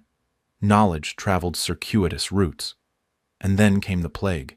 In 1347, ships from the Black Sea arrived in Sicily carrying more than cargo. They carried fleas infected with Yersinia pestis, the bacterium causing bubonic plague. Within months, the Black Death swept across Europe. Victims developed swollen lymph nodes, buboes in their neck, armpits, and groin. They bled internally, coughed blood, developed blackened extremities as flesh died. Most died within days. No treatment worked. Prayer didn't help. Fleeing sometimes worked if you left before infection arrived, but the plague traveled faster than refugees. Between 1347 and 1351, the Black Death killed 30 to 60% of Europe's population, perhaps 25 million people. Entire villages vanished. Fields went unplowed. Crops rotted. Labor shortages followed. Survivors could demand higher wages, better conditions. Feudalism weakened. The medieval order began cracking. People responded to plague in strange ways. Flagellants wandered towns whipping themselves, believing suffering would appease God's wrath. Others blamed Jews, massacring entire communities in pogroms. Some said it was bad air, miasma, and lit fires to purify the atmosphere. Others thought planets misaligned, or God was punishing sin. No one understood it was fleas on rats spreading bacteria. The plague returned periodically for centuries, each outbreak killing thousands. It shaped medieval psychology, making death ever present, reinforcing religion's hold. Why plan for the future when you might die tomorrow? Why resist the church when only it promised salvation? But medieval Europe wasn't just plague and war. It was also cathedrals, soaring stone structures reaching toward heaven. Gothic cathedrals like Notre Dame, Chartres, and Cologne took generations to build. Flying buttresses supported walls so high and thin they seemed impossible. Stained glass windows told biblical stories in colored light. These buildings were theology in stone, designed to inspire awe, remind people of God's glory, and demonstrate the church's power. Medieval art was symbolic, not realistic. Paintings showed saints with halos, demons with horns, heaven above and hell below. Perspective was optional. Size indicated importance, not distance. A king might be painted larger than his castle because he mattered more. It wasn't ignorance. It was a different way of seeing, where spiritual truth mattered more than physical accuracy. Literature existed but was rare. Most people couldn't read. Stories were oral, sung by troubadours and minstrels. The Song of Roland, Beowulf, tales of King Arthur and his knights. These were entertainment, moral instruction, and cultural memory. They celebrated courage, loyalty, adventure, and usually ended with everyone dead. Women's status varied by class but was generally constrained. Noble women could inherit land, manage estates, occasionally rule as regents. Eleanor of Aquitaine was Queen of France, then England, mother to kings, powerful and politically savvy. But she was exceptional. Most women were expected to be obedient, pious, and focused on household management and childbearing. Peasant women worked alongside men in fields, plus all domestic labor, cooking, cleaning, spinning, weaving, raising children. Some became midwives, healers, or brewers. But they had no legal independence. A woman was under her father's authority until marriage, then her husband's, then her eldest son's if widowed. She was always someone's dependent. Medieval medicine was a mix of herbalism, prayer, and absurdity. Doctors believed the body contained 4 humors: blood, phlegm, yellow bile, black bile. Illness meant imbalance. Treatment involved bloodletting, purging, and hoping. Surgery was brutal, performed without anesthesia, often by barbers. Most patients died from shock or infection. Childbirth killed many women. Infant mortality was staggering, maybe 30% dying before age 5. Yet people found joy. They celebrated feast days, saints' days, harvest festivals. They danced, sang, told jokes, fell in love. They gossiped, played games, got drunk on ale. Life was hard, but human connection persisted. Communities supported each other because survival required it. By the 1400s, medieval Europe was changing. Cities grew. Trade increased. The printing press, invented by Johannes Gutenberg around 1440, revolutionized knowledge. Books, once hand-copied rarities, became affordable. Ideas spread faster. Literacy increased. The medieval world was ending, and something new was beginning. But before we get to the Renaissance, let's turn east again, to another civilization that flourished while Europe struggled through its dark ages. While Europe fumbled through feudalism and plague, the Islamic world entered a period of extraordinary achievement. A golden age of science, mathematics, medicine, philosophy, art, and literature that lasted roughly from the 8th to the 13th centuries. It began with conquest and revelation and ended with Mongol destruction. But in between, Islamic civilization preserved, expanded, and innovated in ways that would shape all subsequent history. Islam began in the 7th century with Muhammad, a merchant from Mecca, who received revelations he believed came from God through the angel Gabriel. These revelations, compiled into the Quran, established Islam's core beliefs: one God, Allah, and Muhammad as his final prophet. 5 pillars defined Muslim practice: declaring faith, praying 5 times daily, giving charity, fasting during Ramadan, and pilgrimage to Mecca if possible. Muhammad faced opposition in Mecca and fled to Medina in 622 CE, an event called the Hijra, marking year 1 in the Islamic calendar. In Medina, he built a community, unified tribes, and established Islam as both religion and political system. He returned to Mecca in 630, conquering it peacefully, and by his death in 632, most of Arabia had converted. What followed was explosive expansion. Muslim armies, motivated by faith and promise of loot, conquered the Byzantine and Persian Empire's territories within decades. By 750, the Islamic Caliphate stretched from Spain to India, creating an empire larger than Rome's at its peak. This wasn't just military conquest, it was cultural synthesis. Muslims encountered Greeks, Persians, Indians, Berbers, each with their own knowledge traditions. Rather than destroying this knowledge, Muslims preserved, translated, and built upon it. The House of Wisdom in Baghdad, established in the early 900s, became a research center where scholars from different faiths collaborated, translating Greek, Persian, and Sanskrit texts into Arabic. Mathematics flourished. Al-Khwarizmi, working in the 900s, developed algebra, the word itself coming from Arabic al-Jabr. He introduced Hindu-Arabic numerals to the Islamic world, including the revolutionary concept of zero, which would eventually replace clumsy Roman numerals in Europe. Without zero, modern mathematics would be impossible. Muslim mathematicians developed algorithms, another word from al-Khwarizmi's name, advanced trigonometry, and made breakthroughs in geometry. They did this not just for abstract knowledge, but for practical needs. Calculating prayer times, determining direction to Mecca, dividing inheritance according to Islamic law, surveying land. Medicine advanced dramatically. Al-Razi, known in the West as Razis, wrote over 200 works distinguishing smallpox from measles, describing surgical procedures, and emphasizing clinical observation over theory. Ibn Sina, called Avicenna in Latin, wrote The Canon of Medicine, a 1,000,000-word medical encyclopedia used in European universities for 600 years. It covered anatomy, diagnosis, pharmacology, surgery, organized systematically, empirically, scientifically. Muslim physicians established hospitals, the first institutions offering free medical care to all, regardless of wealth or religion. The Al-Mansuri Hospital in Cairo, built in 1284, had specialized wards for different conditions, a library, lectures for medical students, and even music therapy. It was healthcare centuries ahead of Europe. Astronomy thrived because Muslims needed to calculate prayer times and lunar calendar dates.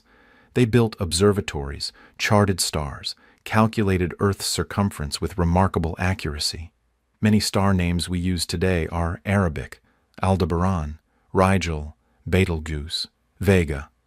Muslim astronomers preserved Greek astronomical knowledge and corrected its errors, creating accurate tables of planetary motion.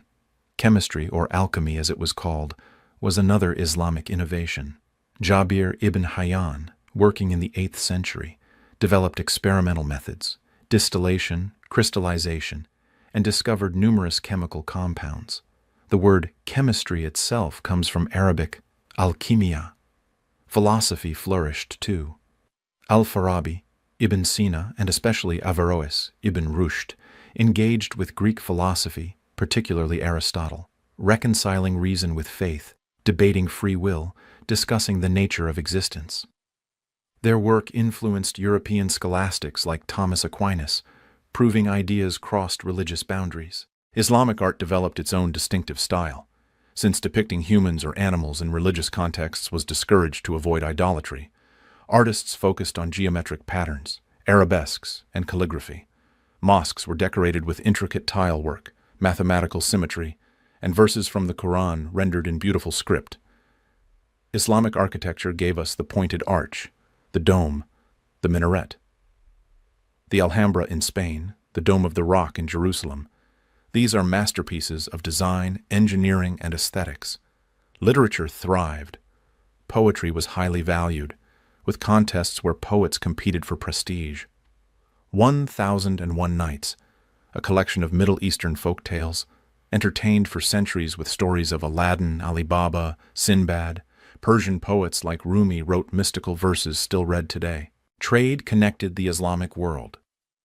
Merchants traveled from Spain to China on the Silk Road, across the Indian Ocean to Southeast Asia, into sub-Saharan Africa. They carried goods, spices, textiles, glass, paper, but also ideas, technologies, and religious teachings. Muslim traders spread Islam to Indonesia, East Africa, and Central Asia, not through conquest, but through commerce and missionary work. But the Islamic world wasn't monolithic or always peaceful. The split between Sunni and Shia Muslims, originating in a dispute over Muhammad's succession, created lasting division. Sunnis believed leadership should go to the most qualified. Shias believed it should stay within Muhammad's family, specifically his cousin and son-in-law Ali. The split turned violent and remains significant today. Different caliphates competed for power. The Umayyads ruled from Damascus, then were overthrown by the Abbasids who ruled from Baghdad. In Spain, a surviving Umayyad prince established a rival caliphate. In Egypt, the Fatimids claimed authority. Political fragmentation weakened the Islamic world militarily, even as culture flourished. Then came the Mongols. In 1258, Mongol armies led by Hulagu Khan sacked Baghdad, capital of the Abbasid Caliphate. They destroyed the House of Wisdom, throwing books into the Tigris River until the water ran black with ink. They killed the caliph and tens of thousands of civilians. Islamic civilization survived, but the Golden Age was over, its momentum broken. Yet the legacy remained. Islamic scholars preserved Greek philosophy when Europe had forgotten it. They invented algebra, advanced medicine, developed chemistry, and mapped the stars. When European scholars later rediscovered this knowledge during the Renaissance, often through Arabic translations and commentaries, it sparked their own scientific revolution. The Islamic Golden Age wasn't perfect. Women's rights were limited, slavery existed, religious minorities faced restrictions. But compared to contemporary Europe, it was remarkably tolerant, intellectually vibrant, and scientifically advanced. It was a civilization that believed knowledge was sacred, that inquiry was worship, and that wisdom, wherever it came from, was worth preserving. And that belief, that commitment to learning, is a legacy worth remembering. By the 1400s, Europe was stirring from its medieval slumber. Trade increased, cities grew wealthy, classical texts, preserved by Byzantine and Islamic scholars, returned to Western Europe, carrying ideas that had been forgotten for centuries. People began questioning old assumptions, rediscovering ancient wisdom, and creating art that celebrated human potential rather than just divine glory. This was the Renaissance, meaning rebirth, and it changed everything. It began in Italy, specifically in wealthy city-states like Florence, Venice, and Rome. These weren't kingdoms ruled by feudal lords. They were republics and principalities ruled by merchant families who made fortunes trading silk, spices, and wool. The Medici family in Florence became so wealthy they effectively ran the city, funding artists, scholars, and architects. Wealth, it turned out, bought more than luxury. It bought culture. Renaissance thinkers called themselves humanists, not because they rejected religion, but because they believed humans were worthy of study. They read Plato, Cicero, and Virgil, not just scripture. They studied rhetoric, history, poetry, and moral philosophy. They believed education could perfect humanity, that individuals could achieve greatness through effort and virtue. It was optimistic, secular, and revolutionary. Art changed dramatically. Medieval art was flat, symbolic, and focused on religious themes. Renaissance art was realistic, three-dimensional, and celebrated human beauty. Artists studied anatomy, dissecting corpses to understand muscles and bones.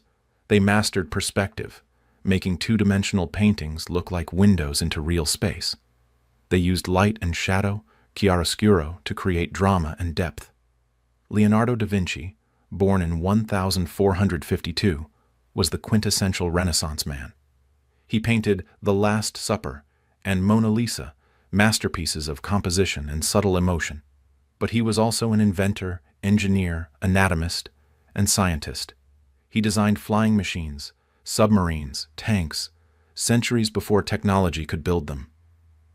He dissected over 30 human corpses, drawing detailed anatomical studies. He was curious about everything, believing art and science were inseparable.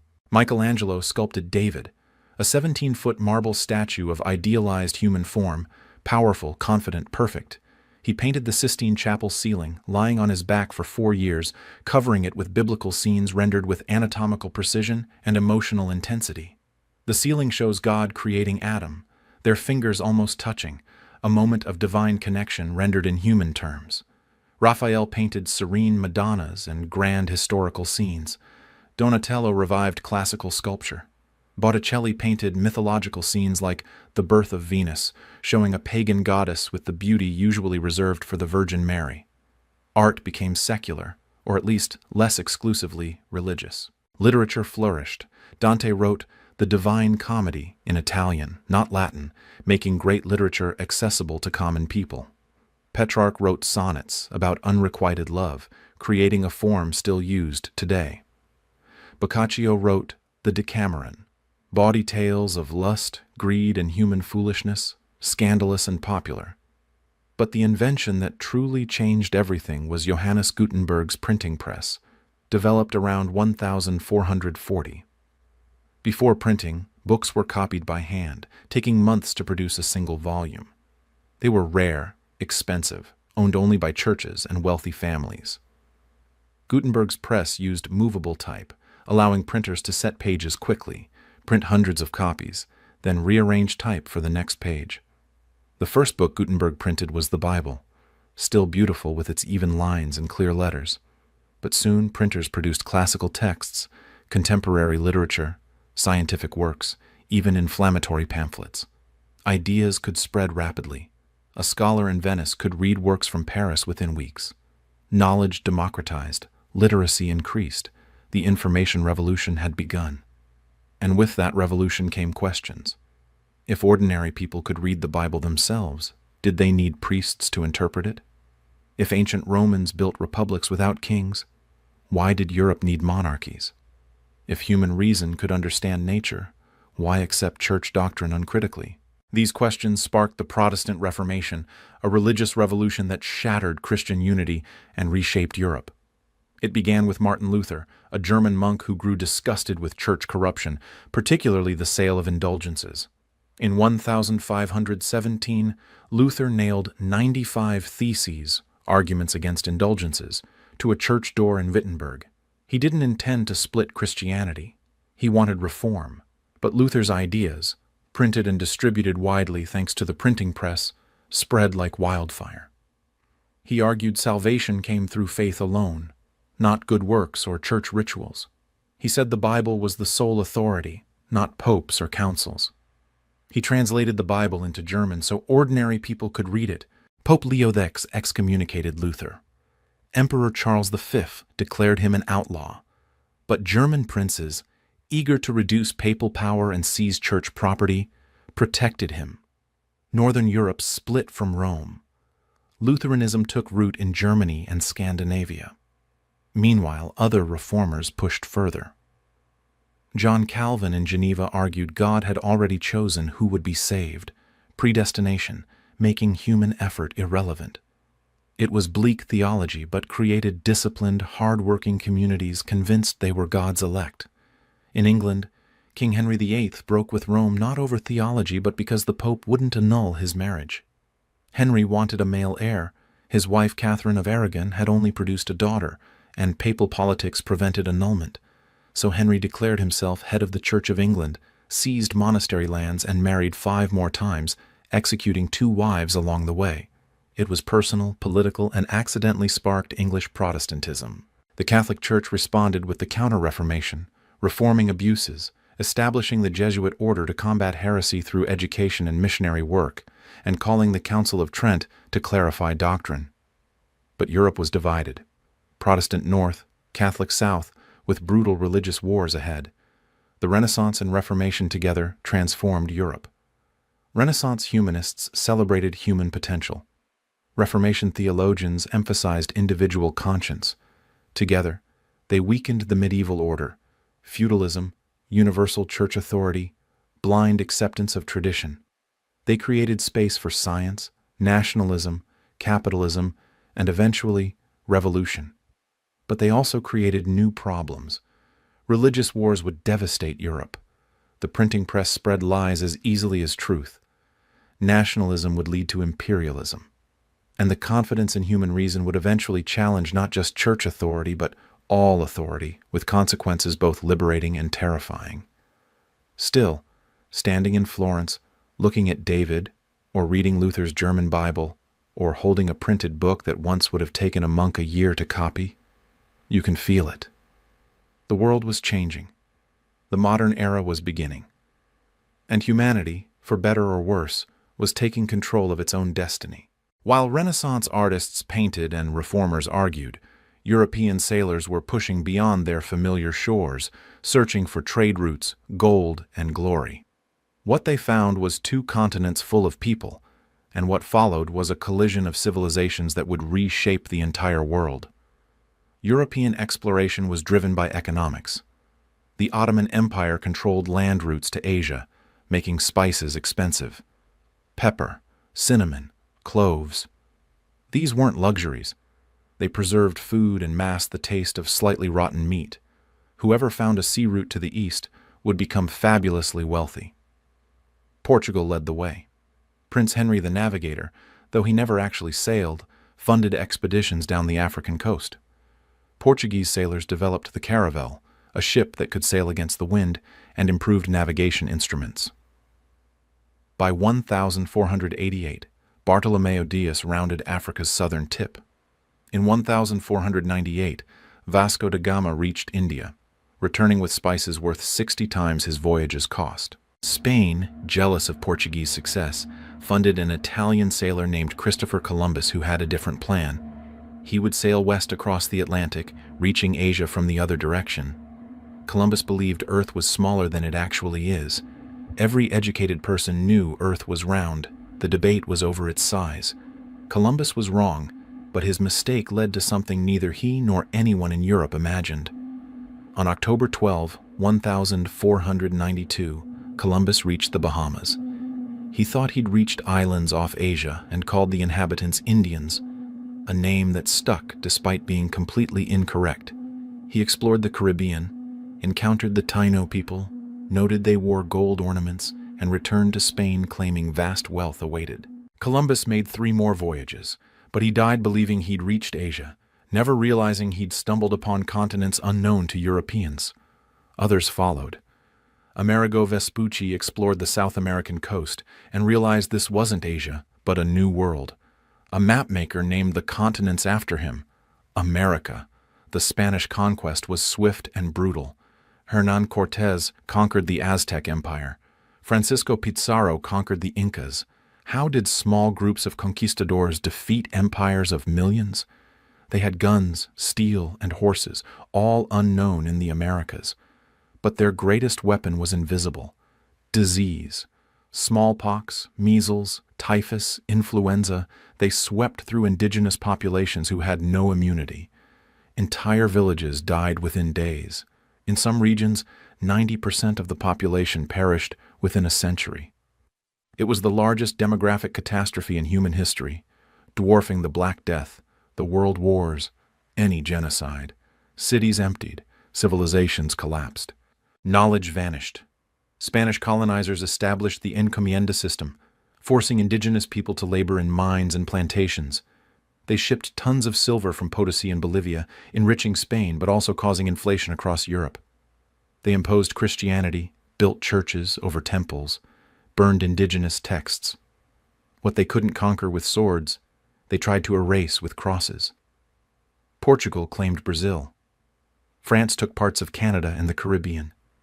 England, late to the game, established colonies along North America's east coast. The Dutch founded New Amsterdam, later New York. All were extraction economies.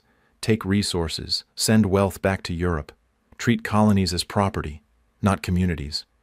But colonialism required labor. Indigenous populations were dying. European workers were expensive and few wanted to leave home. The solution was horrifying: slavery. The transatlantic slave trade began small but grew into an industrial system of human trafficking. European ships sailed to West Africa carrying guns, textiles, and alcohol. They traded these goods for enslaved Africans, captured in wars or raids. The ships then crossed the Atlantic in the Middle Passage, packing human beings like cargo. Conditions were unspeakable, chained, disease-ridden, with death rates of 15% or more. Those who survived were sold in Caribbean and American markets to work plantations growing sugar, tobacco, and cotton. Over 400 years, approximately 12 million Africans were forcibly transported across the Atlantic. Another 2 million died during the crossing. It was systematic, profitable, and monstrous. Slavery existed in many cultures throughout history, but the Atlantic slave trade was unique in scale, brutality, and its racial justification. Europeans developed pseudoscientific theories claiming Africans were naturally inferior, subhuman, fit only for labor. These lies justified centuries of exploitation. Slavery created enormous wealth. Sugar plantations in the Caribbean generated fortunes. Cotton from the American South fueled Britain's Industrial Revolution. This wealth built cities, funded banks, and financed further colonization. The modern global economy was literally built on enslaved labor. Indigenous peoples resisted. The Pueblo Revolt in 1680 drove Spanish colonizers from New Mexico for over a decade. Haitian slaves revolted in 1791, creating the first successful slave revolution and independent Black Republic. But most resistance was crushed. Superior weapons, disease, and divide-and-conquer tactics kept Europeans dominant. Not all European colonizers were identical. Spanish colonies were extraction-focused, stripping wealth. French colonizers often engaged in trade, sometimes intermarrying with indigenous peoples. English colonizers built settlements, bringing families, establishing permanent communities. But all justified their actions with similar reasoning: civilizing savages, spreading Christianity, fulfilling their divine or national destiny. The ecological impact was massive. Europeans brought wheat, horses, cattle, pigs, fundamentally changing American landscapes. They took potatoes, tomatoes, maize, tobacco, and cacao back to Europe, transforming European diets. The Columbian Exchange, this transfer of plants, animals, diseases, and people, made some crops global staples while destroying indigenous ways of life. By the 1800s, European empires controlled most of the Americas, chunks of Africa, and were eyeing Asia. They drew borders without considering indigenous territories or cultures. They imposed European languages, laws, and religions. They extracted wealth while claiming they were bringing progress. The age of exploration sounds adventurous, a time of brave sailors and great discoveries. But from indigenous perspectives, it was apocalypse. Their populations decimated by disease, their cultures suppressed or destroyed, their labor extracted without compensation, their lands stolen and renamed. And they were written out of history, reduced to obstacles that European progress overcame. This legacy persists. The wealth extracted from colonies funded European development. The poverty induced by extraction hindered colonized regions.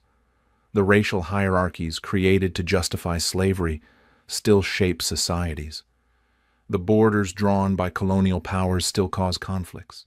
When we talk about European exploration and colonization, we must remember, every gold coin that funded Renaissance art, every spice that flavored European meals, every cotton shirt that came from Industrial Revolution factories, they were all connected to conquest, slavery, and exploitation.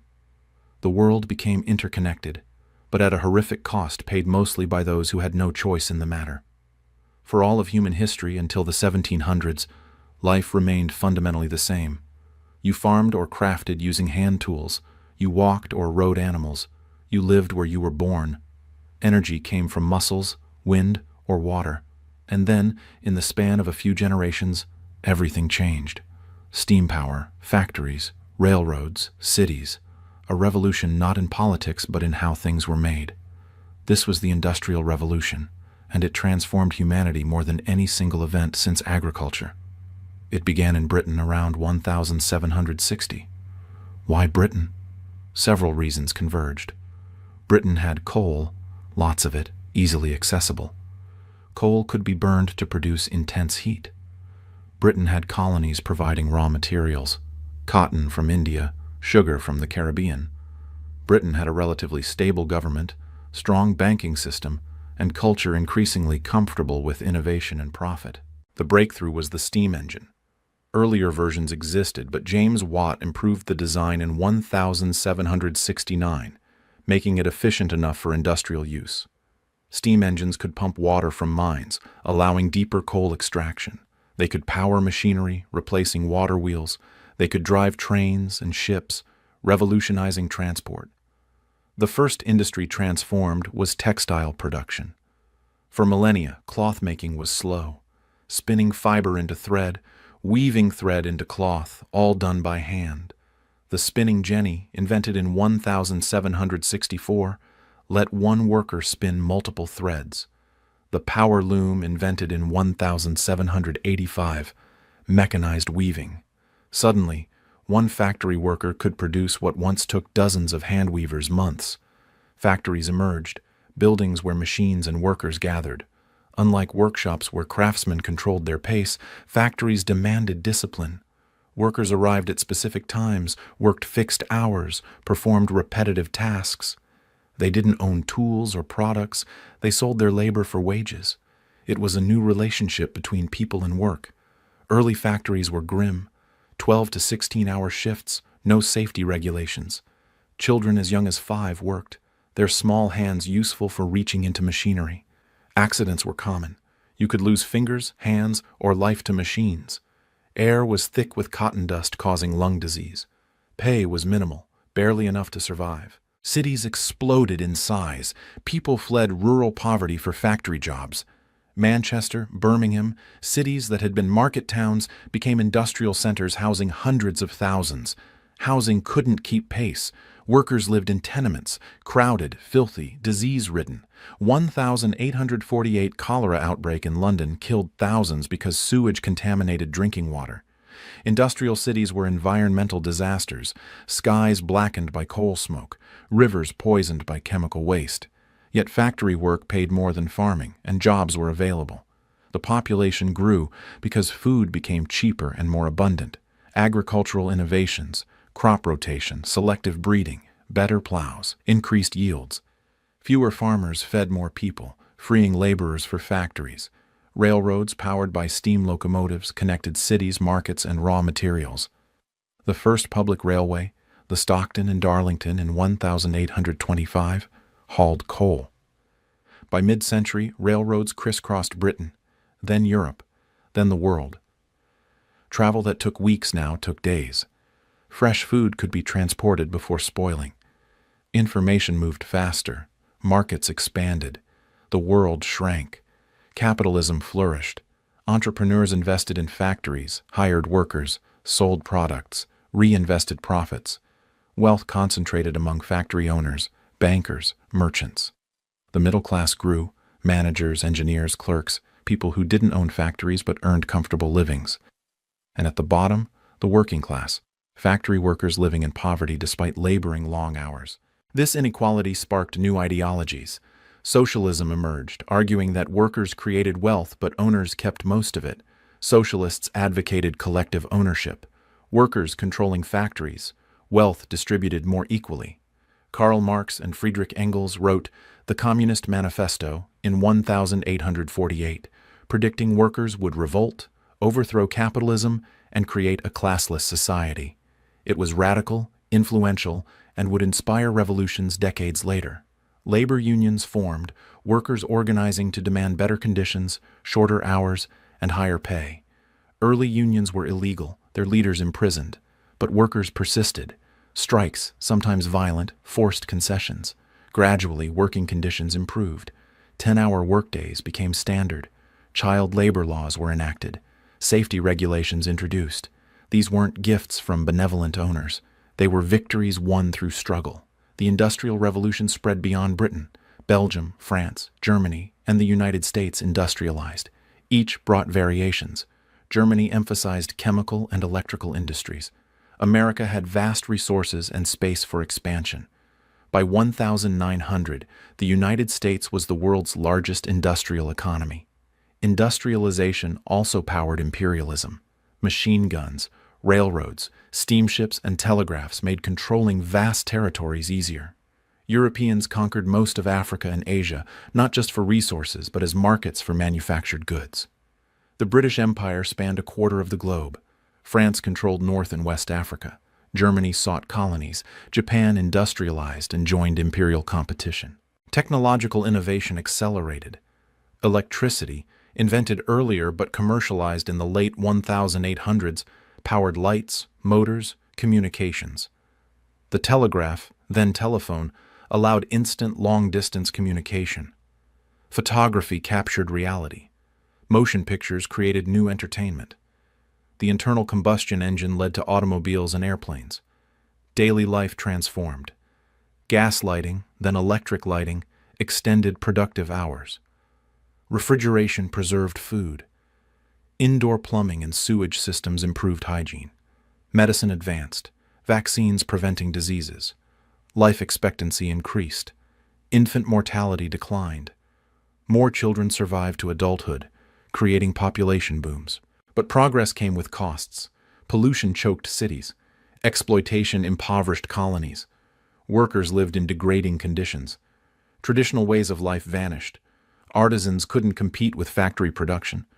Rural communities emptied. Social bonds weakened as people moved constantly seeking work. The Industrial Revolution wasn't morally neutral progress. It created enormous wealth but distributed it unequally.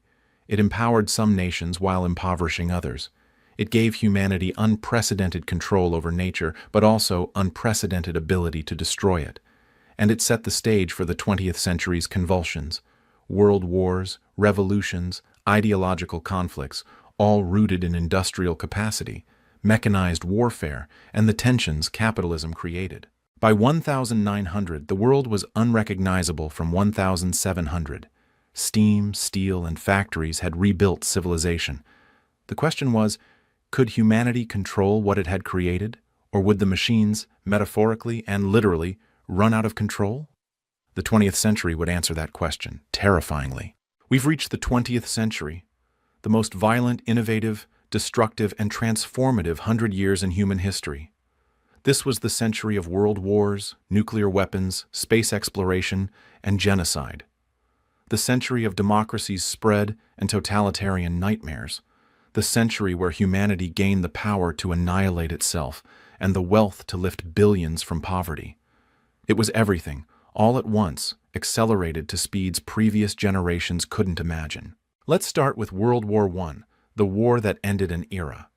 By 1914, Europe was divided into alliances, armed to the teeth, tense, and waiting for an excuse to fight. That excuse came in June when a Serbian nationalist assassinated Austria-Hungary's Archduke. Alliances activated. Germany, Austria-Hungary, and the Ottoman Empire faced Britain, France, Russia, and eventually the United States. Everyone thought it would be over by Christmas.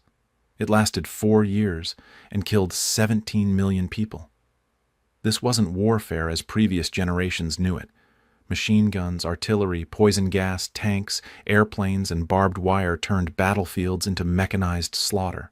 Soldiers dug trenches and faced each other across no man's land, attacking in waves that were mowed down by machine gun fire. The Battle of the Somme killed over 1 million men in 5 months for minimal territorial gain. It was industrial-scale killing, and nobody knew how to stop it. The war ended in 1918 when Germany, exhausted and starving from British naval blockade, surrendered. The Treaty of Versailles punished Germany harshly, demanding reparations, shrinking its territory, limiting its military. The treaty humiliated Germany, creating resentment that would fester and eventually explode into another, even worse war. Meanwhile, Russia had its own catastrophe. The war had devastated the Russian Empire. Millions died. The economy collapsed. In 1917, revolution erupted. The Tsar was overthrown. Eventually, Vladimir Lenin and the Bolsheviks seized power, promising peace, land, and bread. What followed was civil war, famine killing millions, and the establishment of the Soviet Union, the world's first communist state. Lenin died in 1924. Joseph Stalin took control and transformed the Soviet Union through brutal industrialization and collectivization. He forced peasants onto collective farms, seized grain to fund factories, and purged anyone he perceived as a threat. The Great Purge of the 1930s killed hundreds of thousands, sent millions to labor camps in Siberia, the Gulag system, where countless more died from cold, starvation, and exhaustion. Stalin built an industrial superpower, but at a horrific human cost. In Germany, economic collapse and political chaos created space for Adolf Hitler and the Nazi Party. Hitler blamed Germany's problems on communists, Democrats, and especially Jews, whom he depicted as subhuman enemies destroying German purity. It was vile, racist nonsense, but in a nation desperate for scapegoats and hope, it resonated. Hitler became chancellor in 1933, quickly dismantling democracy and establishing a totalitarian dictatorship. He rebuilt Germany's military, violating the Treaty of Versailles, and began annexing territory, Austria, parts of Czechoslovakia. Britain and France, traumatized by World War I, appeased Hitler, hoping to avoid another war. It didn't work. On September 1st, 1939, Germany invaded Poland. Britain and France declared war. World War II had begun, and it would be even worse than the first. Hitler's army, using blitzkrieg tactics, tanks and aircraft working together, conquered Poland in weeks, then Denmark, Norway, Belgium, the Netherlands, and France. By 1940, Germany controlled most of Western Europe. Britain stood alone, enduring nightly bombing raids, the Blitz, but refusing to surrender under Prime Minister Winston Churchill's leadership. In 1941, Hitler made a catastrophic mistake, invading the Soviet Union. The Eastern Front became history's largest and bloodiest theater of war. 27 million Soviet citizens died, more than any other nation. Cities like Stalingrad and Leningrad were besieged, starved, destroyed, and defended with desperate courage. Eventually, the Red Army pushed back, slowly grinding toward Berlin. Meanwhile, Japan, seeking resources and empire, attacked Pearl Harbor on December 7, 1941, bringing the United States into the war. American industrial capacity turned the tide in both Europe and the Pacific. Factories produced ships, planes, tanks, and weapons at unprecedented scales. But the war's darkest aspect was the Holocaust. Hitler's regime systematically murdered 6 million Jews, plus millions of Roma, disabled people, political prisoners, and others deemed undesirable. Concentration camps, gas chambers disguised as showers, mass shootings, starvation, medical experiments. It was industrialized genocide, the deliberate extermination of entire peoples using modern bureaucracy and technology. The Holocaust stands as humanity's greatest moral failure, a reminder of what hatred and ideology can produce when unchecked. The war ended in Europe in May 1945 when Soviet troops captured Berlin and Hitler committed suicide. In the Pacific, it ended in August after the United States dropped atomic bombs on Hiroshima and Nagasaki. These were the first and so far only uses of nuclear weapons in warfare. Instantly, 100,000 people vaporized or burned alive. Tens of thousands more died slowly from radiation. The bombs ended the war, but ushered in a new, terrifying age. World War II killed 70 to 85 million people, roughly 3% of the world's population. Cities were rubble, economies destroyed, families shattered. The old European empires, Britain, France, exhausted and bankrupt, could no longer maintain their colonies. Independence movements surged. India, led by Mahatma Gandhi's nonviolent resistance, won independence from Britain in 1947. African and Asian colonies followed over the next 2 decades. But independence often came with violence. India and Pakistan split in communal bloodshed. China, after decades of civil war, became communist under Mao Zedong in 1949.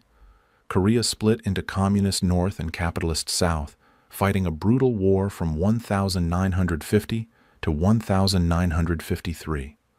The world divided into two camps: Capitalist West, led by the United States, and Communist East, led by the Soviet Union. The Cold War began, a decades-long standoff where nuclear weapons made direct war unthinkable, but proxy wars, espionage, propaganda, and arms races consumed both sides. Both superpowers developed hydrogen bombs, thousands of times more powerful than Hiroshima's atomic bomb. By the 1960s, they had enough weapons to destroy civilization multiple times over. Mutually assured destruction, MAD-E, kept an uneasy peace. Neither side could attack without guaranteeing its own annihilation. The Cuban Missile Crisis in 1962 brought the world closest to nuclear war. Soviet missiles in Cuba could reach American cities in minutes. For 13 days, the world held its breath. Kennedy and Khrushchev negotiated. Missiles were withdrawn. Humanity survived barely. But the Cold War fueled progress too. The space race saw both superpowers reaching for the stars. The Soviet Union launched Sputnik, the first artificial satellite, in 1957.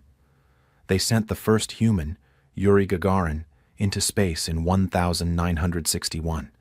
The United States responded by landing astronauts on the moon in 1969.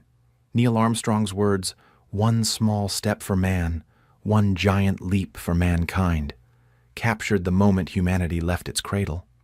Meanwhile, social movements transformed societies. The civil rights movement in the United States fought against racial segregation and discrimination. Martin Luther King Jr. led nonviolent protests demanding equality. The Civil Rights Act of 1964 and Voting Rights Act of 1965 dismantled legal segregation, though racism persisted. The women's movement demanded equal rights, access to education, careers, reproductive freedom. Contraception became widely available, giving women control over their bodies and futures. Gender roles that had been rigid for millennia began shifting, slowly and unevenly, but shifting nonetheless. The 1960s saw youth rebellions against authority, war, and tradition. Students protested the Vietnam War, where the United States fought to prevent South Vietnam from becoming communist. The war dragged on for years, killing millions of Vietnamese and 58,000 Americans, ending finally in 1975 with communist victory and American withdrawal. Technology accelerated. Computers, once room-sized machines used by governments and universities, shrank. The microchip, invented in the 1950s, revolutionized electronics. By the 1970s, personal computers emerged. By the 1980s, they were in homes and offices. The Internet, developed by the military and academics, became public in the 1990s, connecting the world in ways previously unimaginable. The Soviet Union, economically stagnant and politically rigid, couldn't keep pace. In 1989, the Berlin Wall, symbol of division, was torn down by crowds celebrating. Eastern European communist regimes collapsed. In 1991, the Soviet Union dissolved. The Cold War ended. Capitalism and democracy seemed triumphant. But the 21st century brought new challenges. The September 11, 2001 terrorist attacks on the United States killed nearly 3,000 people and triggered wars in Afghanistan and Iraq. These conflicts dragged on for decades, costing trillions of dollars and hundreds of thousands of lives without clear victories. The 2008 financial crisis nearly collapsed the global economy. Banks failed, housing markets crashed, unemployment soared. Governments bailed out financial institutions while ordinary people lost homes and savings. Inequality widened. Trust in institutions eroded. Climate change emerged as an existential threat. Burning fossil fuels, industrialization, deforestation, they raised Earth's temperature, melting ice caps, raising sea levels, intensifying storms, and disrupting ecosystems. Despite scientific consensus, action remained slow. hindered by economic interests and political divisions. Yet progress continued. Global poverty declined dramatically. Literacy rates increased. Life expectancy rose. Diseases like smallpox were eradicated. Technology gave us smartphones, putting more computing power in our pockets than existed in the entire world during the moon landing. The internet connected billions, democratizing information, though also spreading misinformation. Medicine advanced. Vaccines, antibiotics, surgery, gene therapy. We could cure diseases that once killed millions. Infant mortality declined. People lived longer, healthier lives. In many countries, the biggest health problems weren't starvation, but obesity, diseases of abundance, rather than scarcity. Democracy spread, though imperfectly. Many nations held elections, respected rights, allowed free speech, but authoritarian regimes persisted, and even democracies faced challenges: polarization, populism, erosion of norms, disinformation, foreign interference. Women gained rights unimaginable to previous generations. In many countries, they could vote, own property, pursue any career, control their reproduction. Progress was uneven, setbacks occurred, but the direction over the century was clear. LGBTQ rights advanced. Homosexuality, criminalized in most places a century ago, became legal. Same-sex marriage gained recognition. Trans people demanded visibility and rights. Cultural attitudes shifted faster than laws, especially among younger generations. By the early 2020s, humanity stood at a crossroads. We had more wealth, knowledge, and capability than ever. We decoded DNA, split atoms, touched the moon, connected the globe. But we also had nuclear weapons, climate change, pandemic diseases like COVID-19 that killed millions and showed our interconnectedness and vulnerability, and persistent inequality where billions lived in poverty, while a few held obscene wealth. The 21st century story isn't finished. We don't know if humanity will rise to its challenges or succumb to them. Will we address climate change before catastrophe? Will we eliminate poverty or deepen inequality? Will we use artificial intelligence wisely or recklessly? Will we colonize space or destroy ourselves first? What we do know is that the modern world, for all its problems, represents the culmination of 10,000 years of human effort. Every innovation built on previous discoveries, every right won through earlier struggles, every comfort purchased by someone's labor, often exploited, sometimes voluntary. We live longer, healthier, freer lives than our ancestors could dream. But we also live with anxieties they never faced: nuclear annihilation, climate catastrophe, technological unemployment, surveillance, and loss of privacy. The story of civilization is still being written. We're not observers. We're participants. The choices we make, individually and collectively, will determine whether humanity's next chapters are triumphs or tragedies. And so, we've traveled through time, from caves to cities, from hunter-gatherers to internet users, from believing lightning was divine anger to harnessing nuclear power, from isolated tribes to a globally connected civilization.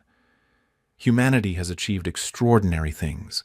We've built pyramids, cathedrals, and skyscrapers. We've painted masterpieces, composed symphonies, written epics. We've cured diseases, doubled lifespans, put footprints on the moon. We've connected across oceans, translated ancient languages, and uncovered our own evolutionary history. But we've also committed atrocities, genocides, slavery, wars that killed millions.